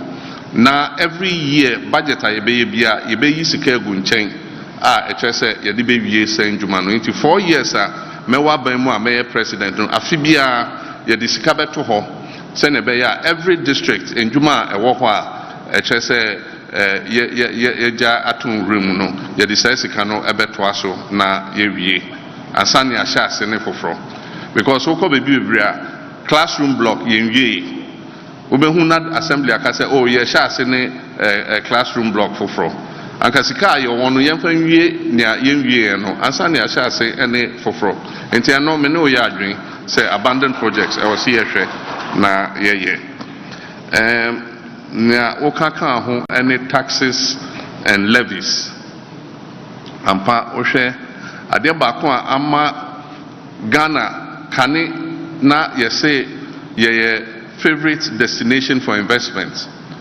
ɛne sɛ na yɛ taxes ne levies ɛwɔ fam kakra nso afei nso deɛ ɛm sɛ sɛnea aban yi ama yɛ economy no ahwe ase no IMF program a ɔmo kɔɔ mu no IMF aka kyerɛ ɔmo sɛ yɛto a yɛgye anaasɛ revenue a yɛnya no ɛwɔ sɛ yɛpagya ɛkɔduru 24%. Kane ne ɛwɔ 15%. Taxes a ɔmo de ato yɛ so yi apagya yɛn aba 17.something%. Nso ɔmo sɛ by 2028 ɛwɔ sɛ yɛduru 24%. Nti ɛkyerɛ sɛ ɔmo nya nwie saa taxes na ɔmo de gu yɛ so no ɛnya nduru pɛmpɛn so a yɛbɛka sɛ ɔmo awie. Enti na ɔmo pɛ sɛ ɔmo de VAT ɛto electricity so. That was one of the reasons. Nso ɛnyɛ sɛ TUC mo ɛko tiaeɛ a anka by now electricity bill bia anka VAT ɛda so. Yɛn kwa ne ɔman a ɛwɔ wiase ha nyinaa a ɛkyerɛ sɛ yare aba ɛkɔ a yɛgye yɛtoɔ ɛfa saa yare no ho COVID levy. COVID aba ɛkɔ China baby COVID efiri mpo yɛn gye ɔmo COVID levy. Nso Ghana kwa ne yɛgye COVID levy. Enti saa nneɛma no wohwɛ emissions tax ɛne saa taxes ne nyinaa ɛyɛ to a aban ɛde to yɛ so as a result of IMF agreement a ɔmo ayɛ. Enti na obi ka sɛ me ba metwa ɛtoɔ no mu wo aban no mu sisi a sɛ wobɛtumi atwa toɔ no mu a hyɛ ase na twa ɛnam ato ɛtoɔ no mba fam ne ehu menka sɛ ɔmo ntoma miansa me ba saa ɛtoɔ yi meyi efiri hɔ.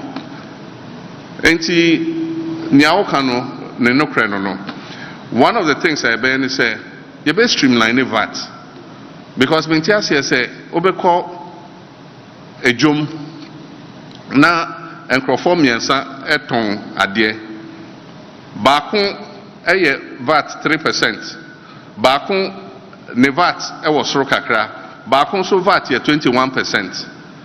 Meanwhile ɔmo nyinaa the same customers.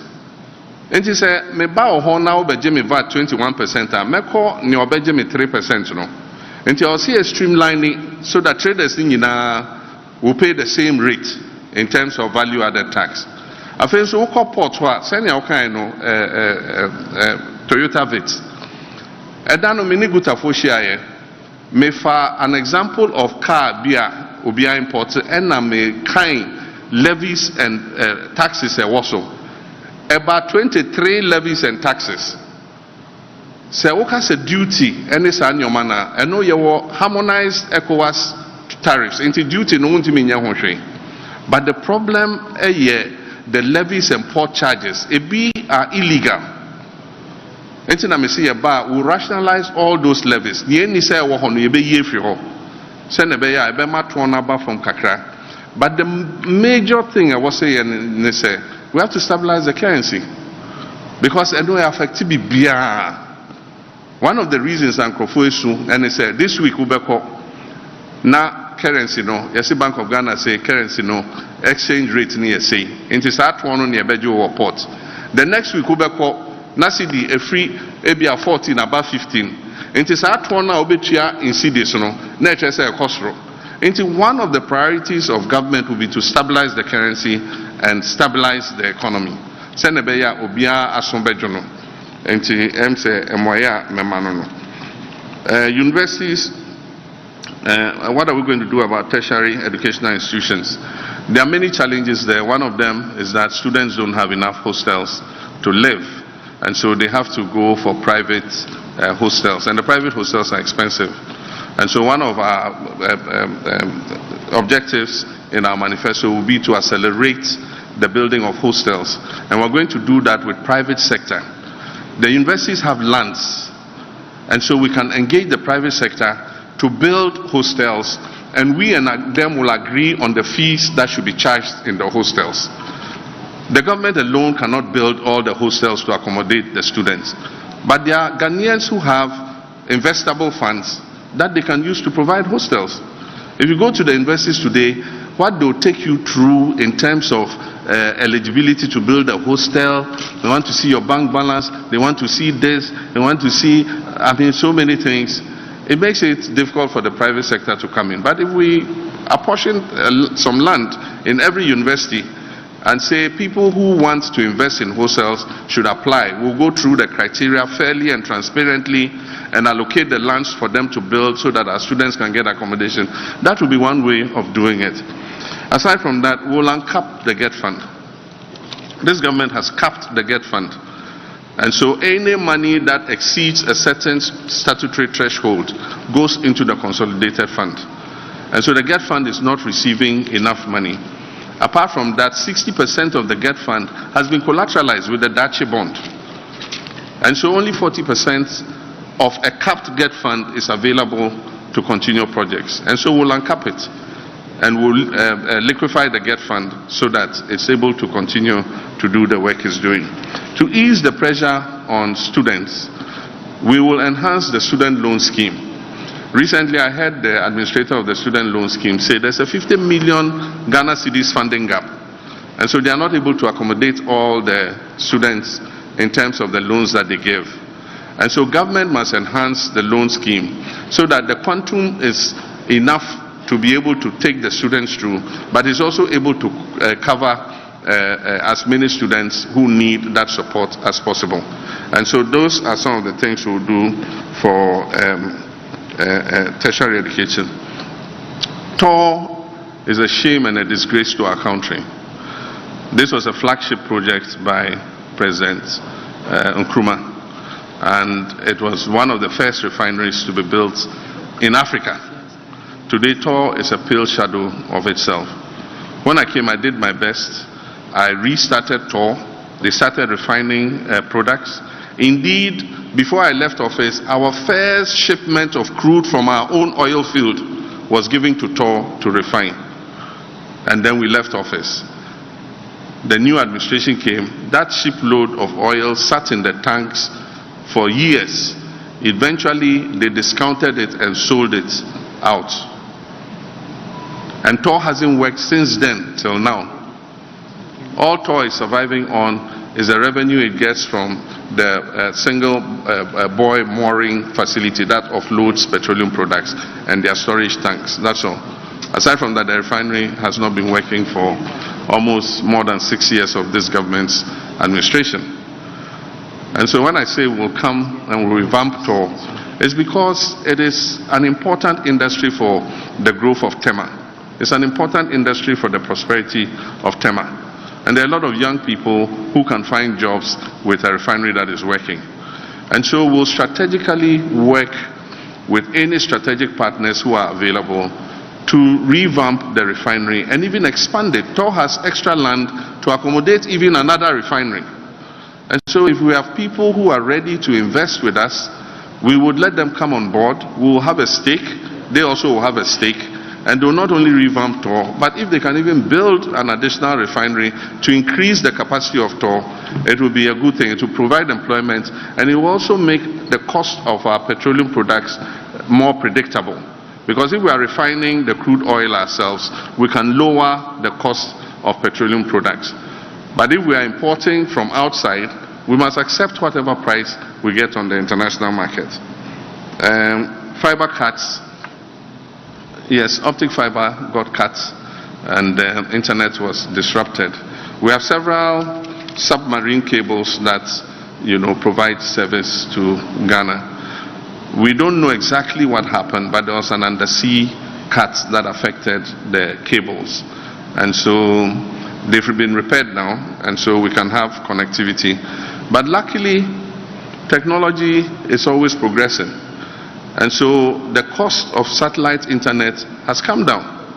And due to Elon Musk and his Starlink and other such producers, you can buy a Starlink dish and get internet connectivity. And so it gives us a quantum leap to be able to send internet connectivity to places that we didn't dream of before. And so in our schools, in our government offices and other places, we can go and put these satellite dishes there and give them instant connectivity.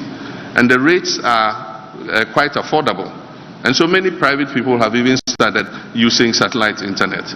And so the technology gives us more possibilities to create universal access in our country. We even have domestic fiber cuts. When they're doing road construction, they cut the fiber links. And so we also must be careful how we protect the fiber that we have. Let's see what else. I think we are done. Achimota Forest. Achimota Forest and Airbus. Yeah, Achimota Forest. Yes, sir. I mean, a lot of allegations were thrown against me. I've been out of office for 7 years and 7 months. You think that if this government had anything they could stand on with how they hate my persona, they would not have prosecuted me for it. Airbus, the president referred it to the OSP, and the OSP is supposed to investigate it. You don't expect me to investigate myself. And so, if they had something to stand on, I'll not be standing here today. The same thing, hotel in Dubai. I challenged them. I said, let's go and find that hotel. I myself am in need of money. We'll find it, we'll sell it. You give me my small share and government can take the rest. Till today, $10 million for diaries. President Akufo-Addo himself said it, that my government has spent $10 million to import diaries. They've been in office for 7.7 years. Where is the $10 million for diaries? And so I've challenged the MPP and the mudslinging and the lies they've told about me at every juncture to come up with proof of the allegations and prosecute me. I am an adherent of accountability. And I've said anybody who serves in public office should be prepared to be accountable. And that accountability must start with myself. And if they have any allegations that they could prove, they would have done so by now. It's just a political gimmick. When elections are coming, then they start raising all kinds of issues and all that kind of thing. But I remain focused. My commitment is to fight corruption. And if I come into office, I'll hold their administration to the high standard of accountability. And those who serve in my administration would also be measured by the same yardstick. Yes, thank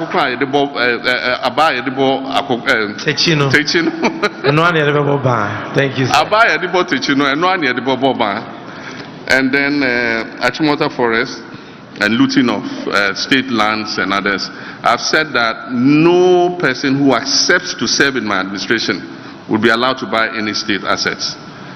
When you finish serving and you go and you want to do whatever, it's your palaver. But as long as you are an appointee under my administration, buildings, lands, vehicles that belong to the state, you are not going to be allowed to buy or invest in any state asset. Thank you. Thank you very much, Your Excellency. So, ladies and gentlemen, you will agree with me that time is fast spent. I can only do one last round, and we will call it a day. But His Excellency has told me to assure you that we are going to have this media encounter again very soon. Sir, that is right, right? So we're going to have the last round because, and so after this round, His Excellency will give you the answers. We will do the vote of thanks and the closing prayer. But I would like to appeal to all of us to remain in our positions. My sister, the spokesperson before His Excellency Joyce Muktari Bawa has an important announcement for all of us, which we don't want to go out. So that is what is going to happen. Now I see, okay, I see Captain Smart. I'll come here. I'll come here. Captain Smart, Captain Kojo Smart. Is he here? I'm here. Yeah. He's in the middle lane. Yes. I'm here. Bernard, I'm coming to you. Yes, so Captain. Sami Medase. Your Excellency, my person, my country. The Edikan is a Fourth Republic, Yehun Rawlings, Yehun Kufuor, Yehun Professor Mills, Wa Yehun Da, Abediman Penny, Yehun Nanda Nebuchadnezzar, and the Ohoyina. It sounds like Yenti Bibi Fufrubia. I say, you who know your son could dear, the Atida Nana, what can I say? Then Pana at the Fufra, who second coming, no. Who may say Ghana for you, ye dear tree, near to Abamau. Thank you very much. Oh, try answer Chikewu, last one, for we so. Pacho, what can say? What be mu for no umma obia nto Ghana japade na won a won ho sesi ya won ato no wo be won den na fe banks na egu no wo ba wo de won license na be ma won ana se won fa ma won be da se. Thank you. Kojo Yankson, I see somebody here. Kojo Yankson, I'm coming. Thank you. Do that. Your Excellency, if I may say, this is a very good idea, and I hope you do stick to your promise to keep having such events. My question: if you win in December, do you still intend to grant an amnesty to the repentant galamseyers? All right, thank you. Pakwesi Asare, you've had your hand up for a long time. Pakwesi Asare.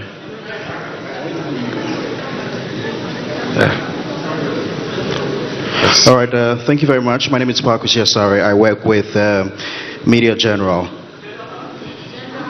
So recently the IEA was calling for a law that will prolong the term of the governor of the Bank of Ghana to exceed that of the tenure of the president. I know that's the status quo. I think the governor has 4-year term, which is conterminous with that of the president. If you have the chance to renew the contract of the Bank of Ghana governor, would you do that? And you had severally called for a cabinet reshuffle. You had asked the president, Nana Dankwa Akufo-Addo, to reshuffle his finance minister. He did that, and you never applauded him. Why? Thank you very much. Bernard Avile. Welcome to you.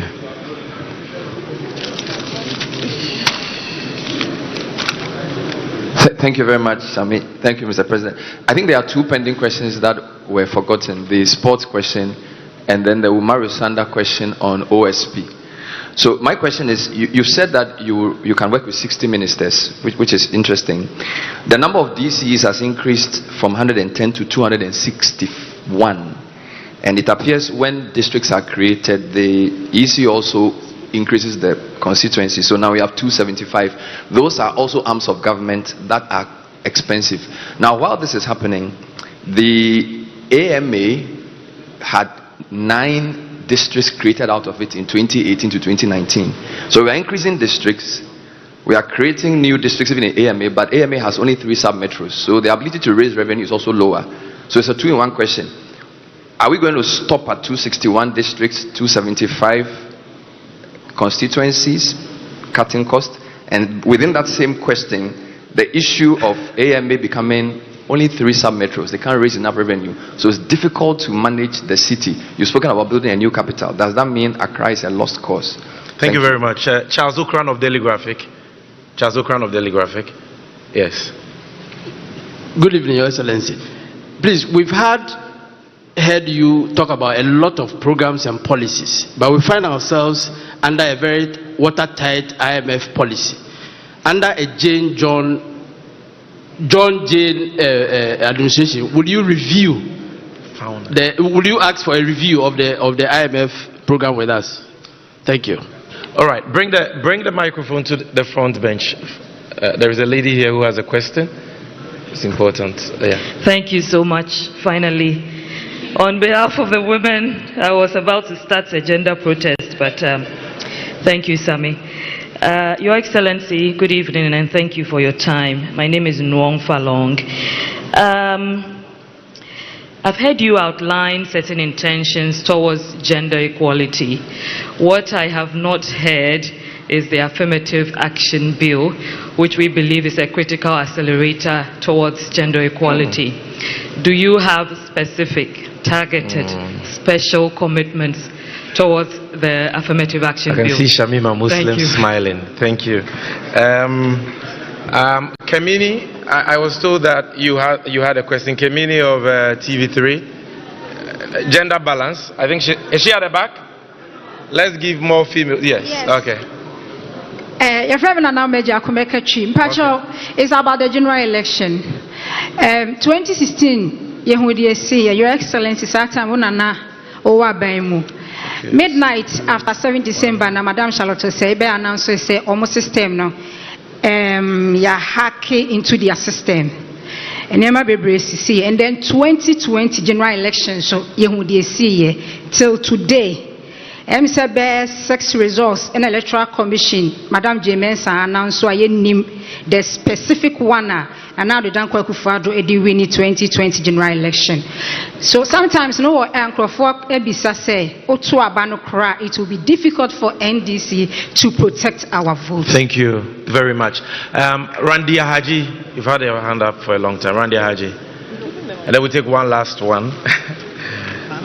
I'm very sorry that. All right, thank you. My name is Randia Haji, Wezo TV. Mr. President, it's been 6 years now the whole airport was completed. It's in a sorry state, I must say. The last time we had a commercial flight there was in 2022. And per my checks, we have spent close to a little over 2 million Ghana cedis in terms of maintenance in the last 2 years. Yet, the place can be best described as a white elephant. Mr. President, what will you do in your next administration to ensure that the whole airport gets some revitalization? Thank you very much. Kwame Usudanso, the gentleman in black, will have the last one for this round. I'll defer to my colleague. I think my question has been asked already. Thank you. All right. So then let's go to the far end. Let's go. The lady, Rebecca. Yes, you've had your hand up for a long time. Thank you very much, Sami. My name is Rebecca Iwa. Your Excellency, please, should you win the 2024 election, what will be the measure that you put in place to ensure that the people of Adan get their livelihoods back? I'm talking in relation to the issue where a single investor has been giving the whole Songo Lagoon and the people are deprived of their livelihoods and their brutalities, and freedom of the press is under attack. What exactly would you do to protect our natural resource should you come into power? Thank you very much. This brings us to the end of the questions segment. His Excellency will give us the last round of answers and then we shall wrap up. But sir, first, you have a question on sports from Sadiq Adams, which skipped you. So if you could start with that.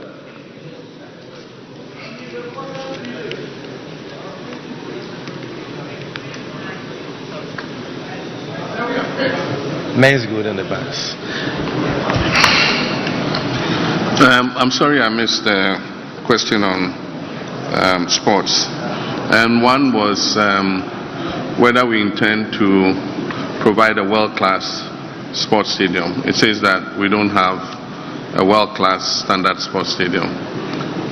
We've been to several countries. We've gone to watch matches. I've been to Wembley before, and it's a stadium of a different class from what we have here.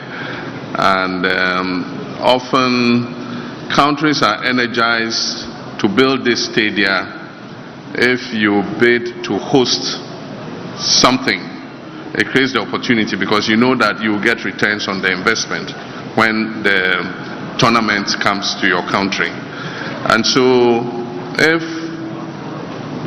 I remember when we bid for the African Cup of Nations, some rehabilitation of stadia took place, but we didn't see any news, world-class stadium built.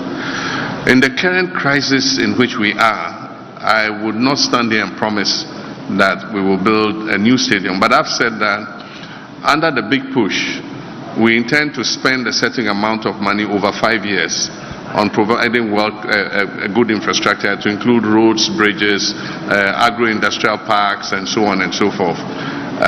That could include sports facilities, and if we make allocation, then we probably would look at providing such a stadium. And so that's what I can say. Sports, if you go to many countries, sports plays a very good part in the 24-hour economy. And so you find games being played at night under floodlights and so on and so forth. Unfortunately, here in many places, we have to close the match before the sun goes down. Otherwise, there's not enough light to continue the match because we can't even keep the floodlights on. And so I do think that as part of the 24-hour economy, sports can play a very good part, and we'll invest in sports facilities and help the people engaged, the private sector engaged in sports facilities, to be able to provide, service at night so that our people can enjoy that service. During the working day, people go to work and things. In the evening, they want to go witness a football match or go witness an athletics meet. And we don't have exactly the facilities to sustain that. And so it's something that we will think about. Minyanu bisa say ede importing na eye bibi fofora ye betimi ede ensa to so say we ye ade a ebetimi asesa nyoma ama ye shebre Ghana for shebre asesa na em say enyoma bebre amaka no makacho say the central plank of your economic policy initially is to stabilize the economy, and only the priority, because we be a tokromo ayakoshe no e was say yetimi eye na yetimi epie free tokrono ansa na waka bibia ka ho and America say 24-hour economy no eno ebebie economy no se ne be ya enkwada no benye adwuma ye mabunu no benye adwuma ye, because national security aka say the major threat to your stability in Ghana is youth unemployment. Abraham Miwabemu, now unemployment rate a little over 8%, and net unemployment could do 14.7%. And we share Ghana statistical standards, Ghana statistical service on more reports now. HSS things will deteriorate further, because World Bank say 800,000 people have fallen below the poverty line just because of economic crisis a year from we. Another Ghana Statistical Service report say 8 million of our people ended that back because they couldn't afford to eat. 8 million people did not eat for one day because they couldn't afford food. The major emergency I was say food inflation ever from. And the only way we can do is to say yan kasa eduane a yedi no e wo say yan kasa yedua wo ha na yetwa na yenkrofotimi nya food at affordable cost. Enti sa nyoma ni na e ya de a metimi aka say ye be ya e be ma nyoma asesa amaye. Na osan bisa say ya ba nyoma enkrofo afa anase omawia chese eye oman ne japade omonkwa afa no ye be ne den emse makan wo bebi bebre nanu ya mekola na lafo no omusu because omasasi bebre abanje ye se ede ye bibi ene maye mwadwen se momfa nye biom na emra ne kire se wo se womfa nye womfa asase ne nye ade a wogi ye nti womfa nye bioma e wo se uma asase no esan kọ nia ode asase no mawo ene ye ka say la wireless me ka say president Kufo FAB 40% ADC African Union Village because now yeah African Union Summit or ha. Inti na ka 60% of la wireless land and ne ko hokoshe ya che asasinafa without consultation with the stakeholders. Make I say Abra Professor Mills by International Students Hostel near Chedi in Afa. Professor Mills by or just assassin back and then a honor foreign ministry. AC assassin also na foreign ministry. Enti se wafa abaya japade e wo kwan so a emra no empenia yebe san a repossess on behalf of the people of Ghana. Enti no a commitment I just say may atrem. Will I still give amnesty to people convicted for Galamsey? And my answer is yes. Because those who are in prison for Galamsey are not the actual perpetrators of Galamsey. The big kingpins are not in prison. Those who are in prison are the small boys that they employ to work on their Galamsey concessions. And so they are victims of circumstances. And so if we are coming with a new fight against Galamsey, let's start by giving them amnesty. Let's bring them out, reform them, and do the things that will make them not go and do what they've done again. If somebody must be in prison, it's those district chief executives and ministers and others who are doing the Galamsey, not the people they are employing. The term of Bank of Ghana governor used to overlap the political season. It's a 4-year contract, but it depends on when the governor is appointed.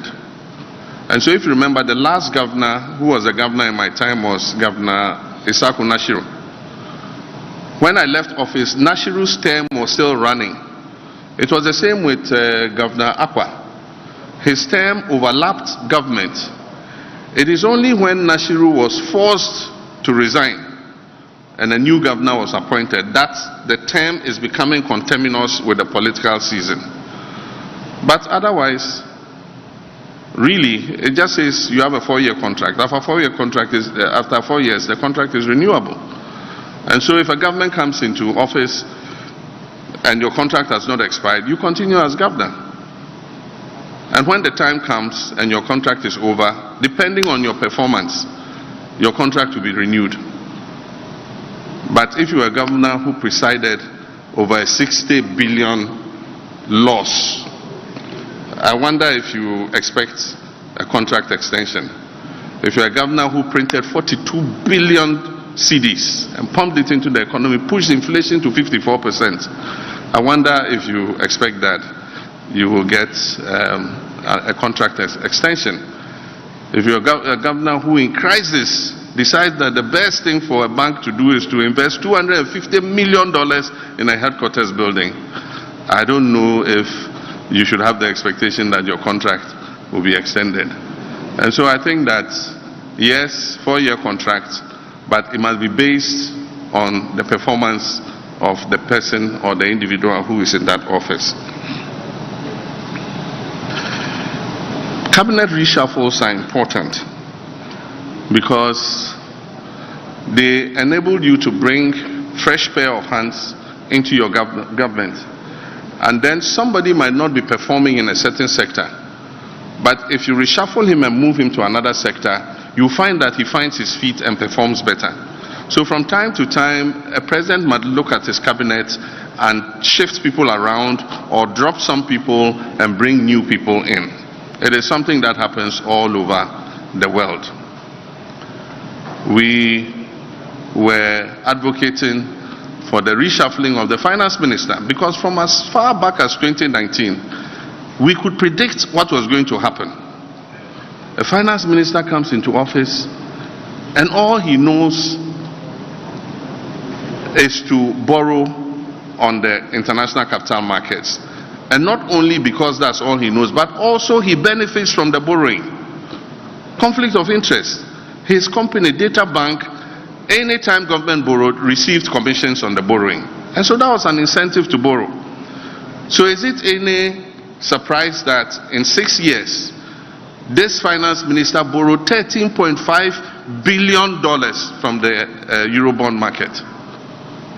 With all the projects and infrastructure I invested in my time in office, the total amount I borrowed from the Eurobond market in the 4 years was 3.5 billion. In 6 years, this minister had borrowed $13.5 billion. And that is what has put us in the situation in which we are. And if even that money had been put into productive use and infrastructure, we will not be sitting here and lamenting about this country. But most of that money went into consumption and into dubious projects that have brought no return to this country. And so if the president had reshuffled him earlier, we would not be in this mess that we are. MPP has very capable people. The only reason the president kept him in that office and refused to shuffle him is because he was his cousin. So you ask me, why haven't I congratulated the president for reshuffling the minister? The distraction has been done. In English they say it's bolting the stable after the horses have escaped. When the man has finished kaputting the economy, you then remove him and then you say, I should clap for you. I won't clap. I won't applaud him. He should have done that much earlier. Oforiatta should have been out of that office in 2019, not at the time that he made him leave. And so I think that's my comment on that. Increasing districts. That is part of the expenditure government has to bear. Bernard, unfortunately, it is provided for in the Constitution, and unfortunately, it has been misused by governments. A lot of the time, the motivation for splitting districts is to create additional constituencies. And so you find that districts have been split and become unviable because they are too small and do not have economic opportunity to be able to be viable as a district. There are many districts today whose only source of income is District Assembly's Common Fund. And so unfortunately that is what has happened. I remember when I was a deputy minister, the districts were under 100, about 90 districts or 70 districts or something like that. Today we have 261. And there's no scientific basis for the division except gerrymandering. Because there are districts that are bigger that should have been divided, that are not divided. But districts that are smaller that should have been left as they are have been split and created into smaller districts, because then the party that wins in that district can have 2 constituencies instead of 1. So that is the case. Several districts that existed, constituencies that existed have been converted into districts. So in looking at a review of the Constitution, we must set some more stringent guidelines for the creation of districts. You know that now every traditional area wants a district. And so we're getting to the stage where every paramount chief wants his traditional area to be a district. Because I go around and traditional paramount chiefs are requesting districts for their traditional areas. That's not what it was meant to be. But if you look in the Constitution, the creation of regions is specified, and you must go through a process that requires consensus building. Unfortunately, it's not the same with districts. With regions, you must have a commission of inquiry, and the commission of inquiry must recommend, and when it has recommended, it must go for a referendum. 40% of the people in that region must vote, and 75% of them must say yes. And so if we do the constitutional review, we probably must look at making more stringent the creation of more districts. Because if we say it's just based on population and land size, where are we going to stop? Ghana today is 33 million people. It is predicted that by 2050 or 2030 something, we'll be 50 million people. And so if you say population is the driver, then by the time we are 50 million people, we'll have 600 districts. And so that is a major issue, and I agree with you that we should look at that. But I think that there are more opportunities for improving funding to districts. And one of the things that has been forgotten is the issue of property rates. If we collect property rates properly, we can raise money to improve social services in the districts. And so even though AMA has been split up into other districts, I mean, just look at the houses in Accra. Just look at the properties in Accra. Bernard, you think that if these properties rates are collected properly, the districts will not have enough money to do the drains and do the roads and do everything? So one of the things we're going to do is to support the districts and enhance their capacity to collect their property rates. Because District Assembly's Common Fund was introduced, property rates are not collected the way they should. My father died and left his house. One day I got a frantic call. Brother John, come. They've come to paste a notice that they're going to sell the house. So I go there and I look at the notice. It says, what do they call it? Distress something, and that if we haven't paid, and so we're supposed to be taken to court, you know. Meanwhile, I said, but where is the property rate bill? We hadn't received property rate bill for almost 5 years. And so they had put the address there of the place where we should go. So I went there and I said, oh, you want to sell my father's house? And I don't know, we haven't received any bills. And the man said, oh, your bills, which one is that? The Tesano, He said, the bills are here. You haven't come for your bills. Oh, I should come for my property rate bill. He says, your bills are here. Look, you haven't paid. Of course, I don't want them to sell my father's house. So I collected the bills and I wrote a check for them. And that ended the story. But I'm saying that we must support the assemblies to be able to give out the bills timeously and collect the money. And we must value those properties properly. I mean, some of those properties, if you charge 5,000 cedis a year, I mean, they'll be willing to pay because the value of the house is worth millions. And so that could be a new source of funding for district assemblies. Accra is getting difficult to manage because of its size and population. And so the city is spreading beyond its limits. It makes it difficult to continue to provide social services to the city.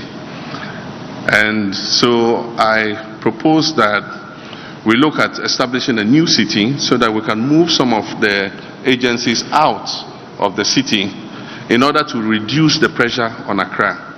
Can you imagine if Nigeria had not built Abuja today? Lagos would have been in gridlock. You will not be able to even walk in Lagos because it would have been shut down.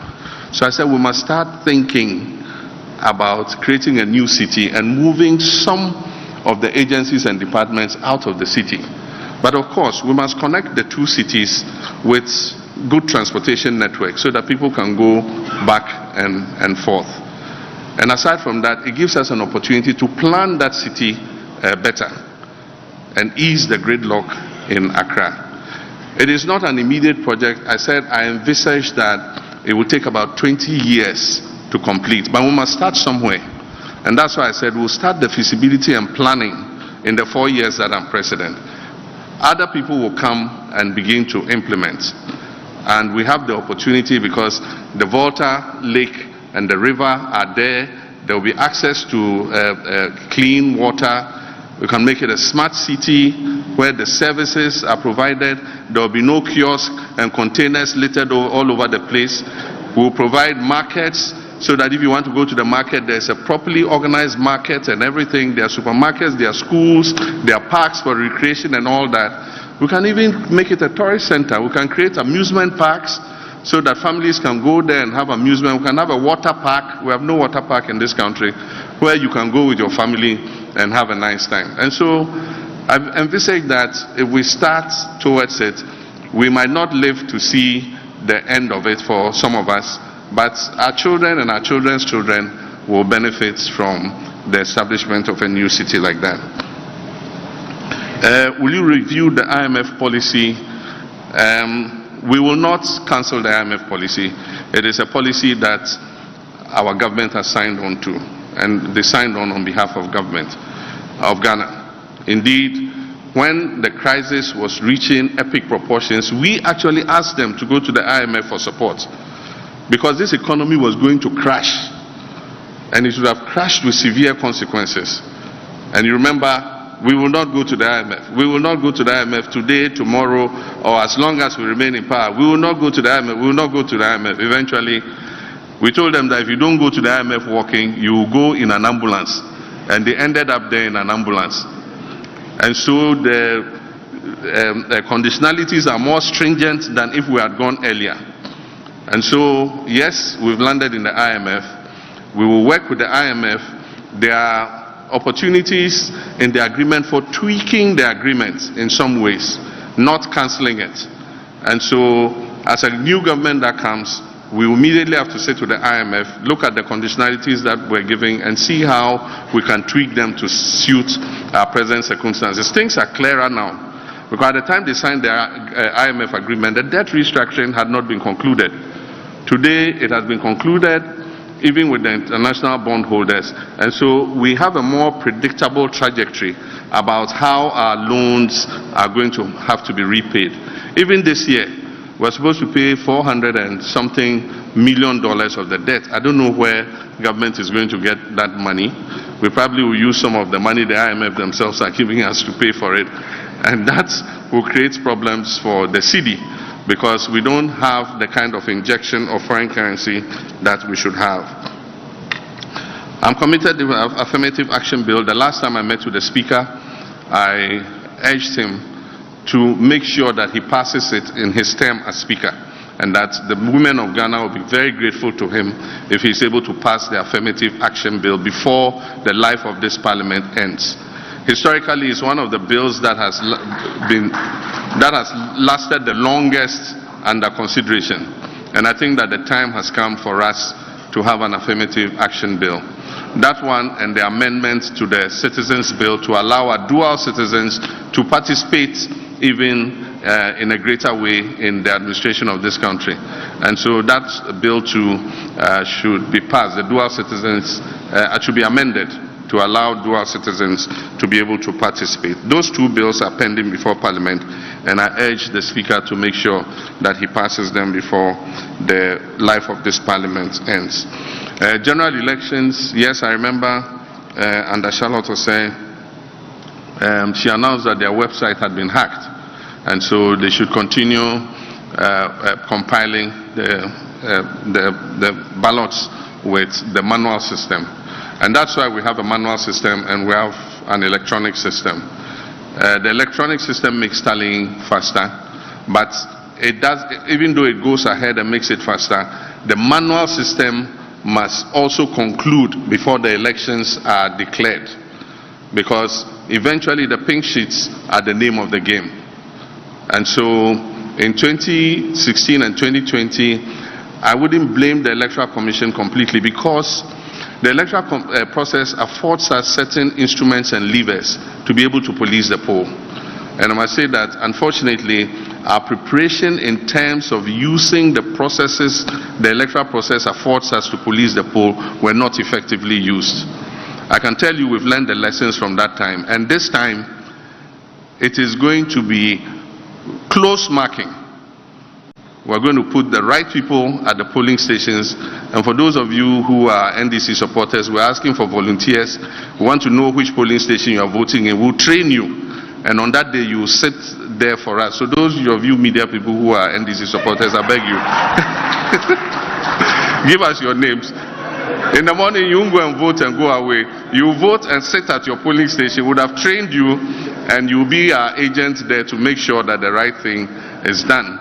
We're going to man the collation centers. We have trained our people who are going to man the collation centers. They will be there. In some cases in 2020, agents in the collation center went and they said, oh, the returning officers have not come yet. So you go home and go and eat and rest and come early in the morning. By the time they came early in the morning, the result had been declared. And of course, it led to confusion. And you remember that some people were killed by that incident. And so we are going to take advantage of the levers that the electoral process offers us to be able to police the poll. So I can assure every Ghanaian voter who votes for the NDC that your vote will be protected. I can assure you of that. Ho Airport is currently not functional, but it still gives us the opportunity for medical evacuations and emergency flights. And so several times I've seen the Air Force, land there for one reason or the other. Unfortunately, Passion Air started flights into Ho, but the demand was sluggish, and I'm told that on one flight they had only a single passenger. And so it was not sustainable at the time. But I don't think we should give up. I think that commercial flights will resume to Ho if people see that time is precious, and instead of driving that length of time, 3 hours to Volta region, you probably are better off just flying 20 minutes and arriving on time. And so I do think some things can be done. But I also know that a group is intending to set up a pilot training school at the Ho Airport of international standard and bring student pilots from all over Africa and Ghanaian students to train as pilots. That would be a useful use of the airport. There are many ancillary activities that we can do, like aircraft maintenance. We can put aircraft hangars there so that aircrafts that need maintenance can come there and maintain. And so it will still be a useful facility, and we will encourage the private sector to make use of it. After all, we've built the facility, and so we just have to encourage and entice the private sector to take advantage of it. And the final question was on Ada Songo Lagoon. I don't know the processes that were used for the award of that concession, but I think that is something worth looking at. I know that there was resistance from the people, and a journalist in the local media station was brutalized and harassed, and I hear he eventually died. And so it's something that we should look at. What processes were used? What is the effect of on the livelihoods of the people? Because that has been a very controversial issue.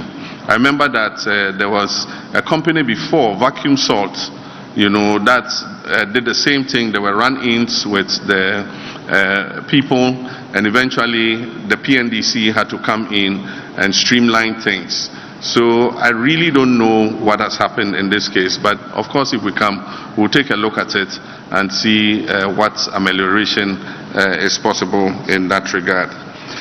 When I spoke about taxes, I was told that I was not very clear. There are some nuisance taxes. I thought that when I mentioned COVID levy, you would all have assumed that I said we'll take the COVID levy off. We are the only country that is still punishing our people for a pandemic that has passed. And so I think that there are other revenue sources that we can use other than the COVID levy. Aside from that e-levy, with all the noise that was made, the revenue that is coming in is 1 billion cedis. And why would you punish people who want to use electronic means of payment only to bring in 1 billion cedis and prevent them from doing so? And it hasn't brought in the required cash because Ghanaians are cashing out. Because why should I go and use Momo to pay? I pay a 1% transaction fee, then I pay another 1.5% COVID levy. So I pay 2.5%. But my colleague who uses cash to pay does not pay any tax. And so I'll also cash out the money from my Momo wallet, and I'll go and buy what I want. And that is why e-levy is not performing. And so if we want people to use more cashless transactions, and I think that we must build a target for ending collecting of cash. All government payments must be cashless, using electronic forms of payment. And if we're able to do that and take the punitive taxes off, I think more people would use it. And so I've said already that we'll abolish e-levy. So that's something that we intend to do. And so the nuisance taxes, we will take them off. And apart from that, like I said, we'll streamline the taxes And we'll make sure that we're able to spread the tax net. We've always talked about it, but this is the time for us to take action. The other time I was wondering, I have a house, people come and service my air conditioners. If there's an electrical fault, somebody comes and repairs it. A plumber comes if there's a fault with the plumbing system and all that. And it's a cash economy. I pay them with cash.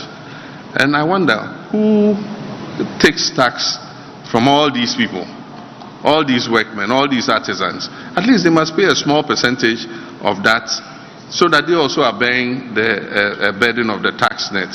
And so if we can find instruments to be able to reach those people, probably pass legislation that makes it compulsory that if somebody like that comes to work, he must be registered as a qualified plumber or as a qualified electrician. And to be registered, you must have an electronic payment handle, either a POS or a mobile money system.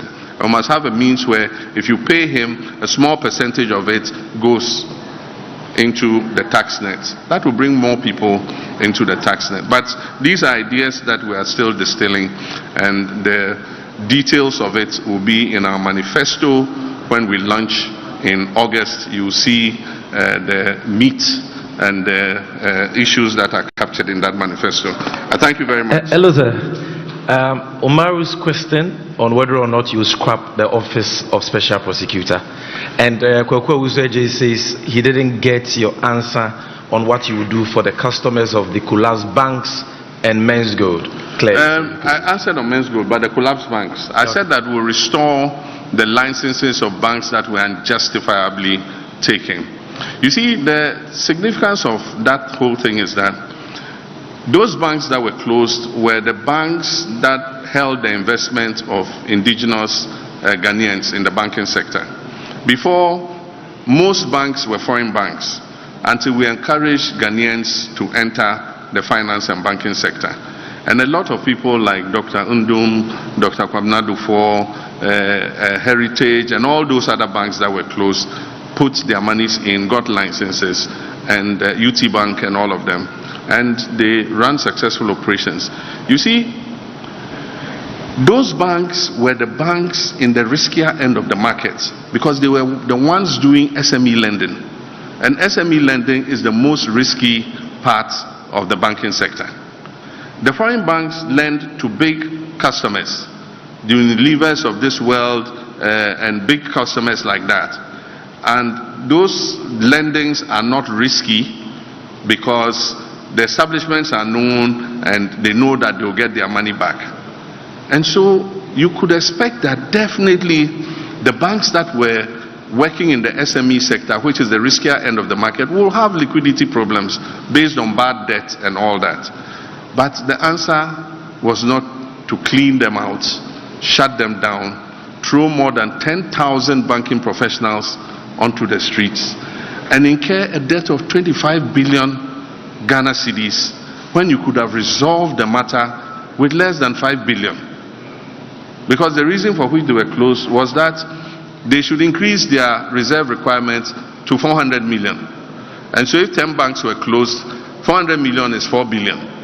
So why couldn't Bank of Ghana give liquidity support to those banks, put them under administration, and make sure that they pay down the equity every year until they are able to repay the liquidity support? It was done in the case of, I think, the Bank of Scotland also. The British government knew the bank was going down. They gave them a liquidity injection and took equity in proportion to the liquidity they gave them. Today, that bank has fully paid. It's one of the strongest banks that you can find in England. And so I think that there were other ways we could have solved this problem without this knee-jerk action of just closing those banks. So I've said that we must restore indigenous investment in the banking sector, and we would give back the licenses of those whose banks were unjustifiably taken. There might be financial implications to it, but we must be prepared to bear those financial implications, because when government does wrong, it must restitute. And so I think that these are things that would look at with regards to the banking sector. Apart from that, not every bank must be a Class A bank. And so you can't say every bank must have a reserve ratio of 400 million. because they lend to different segments of the market. There are banks that are lending to small communities, and their reserve requirements should not be 400 million. Why do you need 400 million to establish a bank that is catering to a certain segment of the market? And so we'll have a tiered banking structure. For the small banks, Class C banks that lend to the SME sector, 80 million cedis or 100 million cedis is enough for them to operate. For the medium scale banks, 200 million cedis, 300 million cedis is enough for them to operate. And then for the Class A banks, the big banks, we can raise the reserve requirement even higher. So I think that is what we need to look at. OSP, whether will you scrap it or not? Why would I scrap the office of the OSP? I won't. Thank you, sir. It is an addition to our anti-corruption fight. And indeed, the people who set up the OSP office today are the ones trying to remove the special prosecutor. And they are the ones who are insulting the special prosecutor more than anybody else. And so the special prosecutor is doing his job. And I expect that if we remove political interference in his work, that office can be more, efficient. Today, cases that the special prosecutor took up, I mean, one cannot understand what is happening. You see what happened between the special prosecutor and Yoko. The docket has been sent to Yoko. Yoko said we haven't received any document and all that and all that. And so the case has been left to die. Today, the $1 million something under the bed case is effectively dead. And don't think that it died because justice prevailed. It died because of political interference.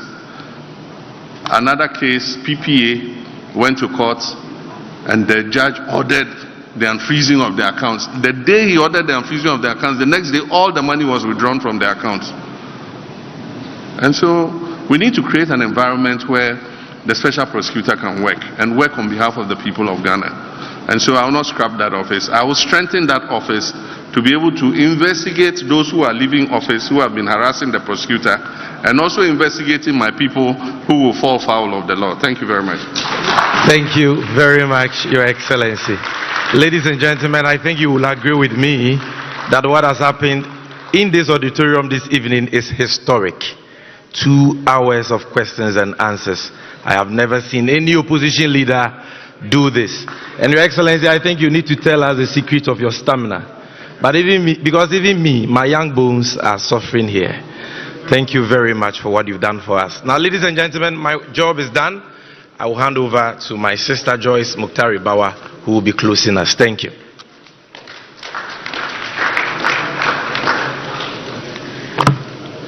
Thank you very, very much, everybody. Thank you to our distinguished guests, ladies and gentlemen, our friends from the media, event PR, our fantastic ladies and gentlemen from the greatest political party in the history of this country, the National Democratic Congress. And of course, to our lovely, amazing, accomplished running mate, Professor Nana Jane Opoku-Agyeman. Thank you so much for making time to join us this evening.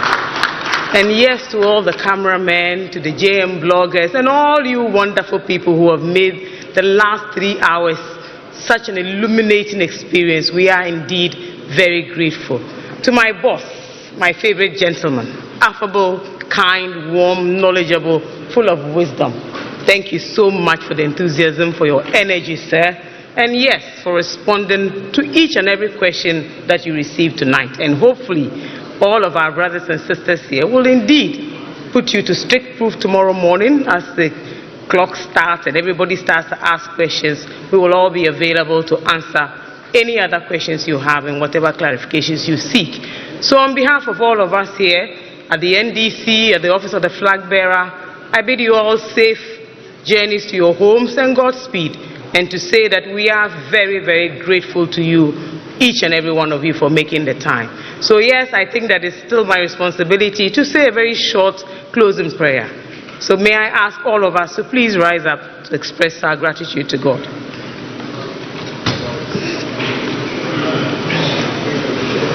Heavenly Father, we thank you for such a wonderful evening. We thank you for your guidance. We thank you for this illuminating experience, for your presence, and for the fact that you made it possible. All of us here have been enlightened, and we ask that you will lead us safely back to our homes.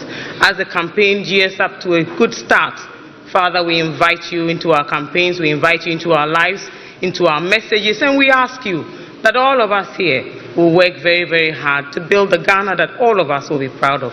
We thank you through Christ our Lord Jesus Christ. Amen. And please have a lovely evening. Thank you.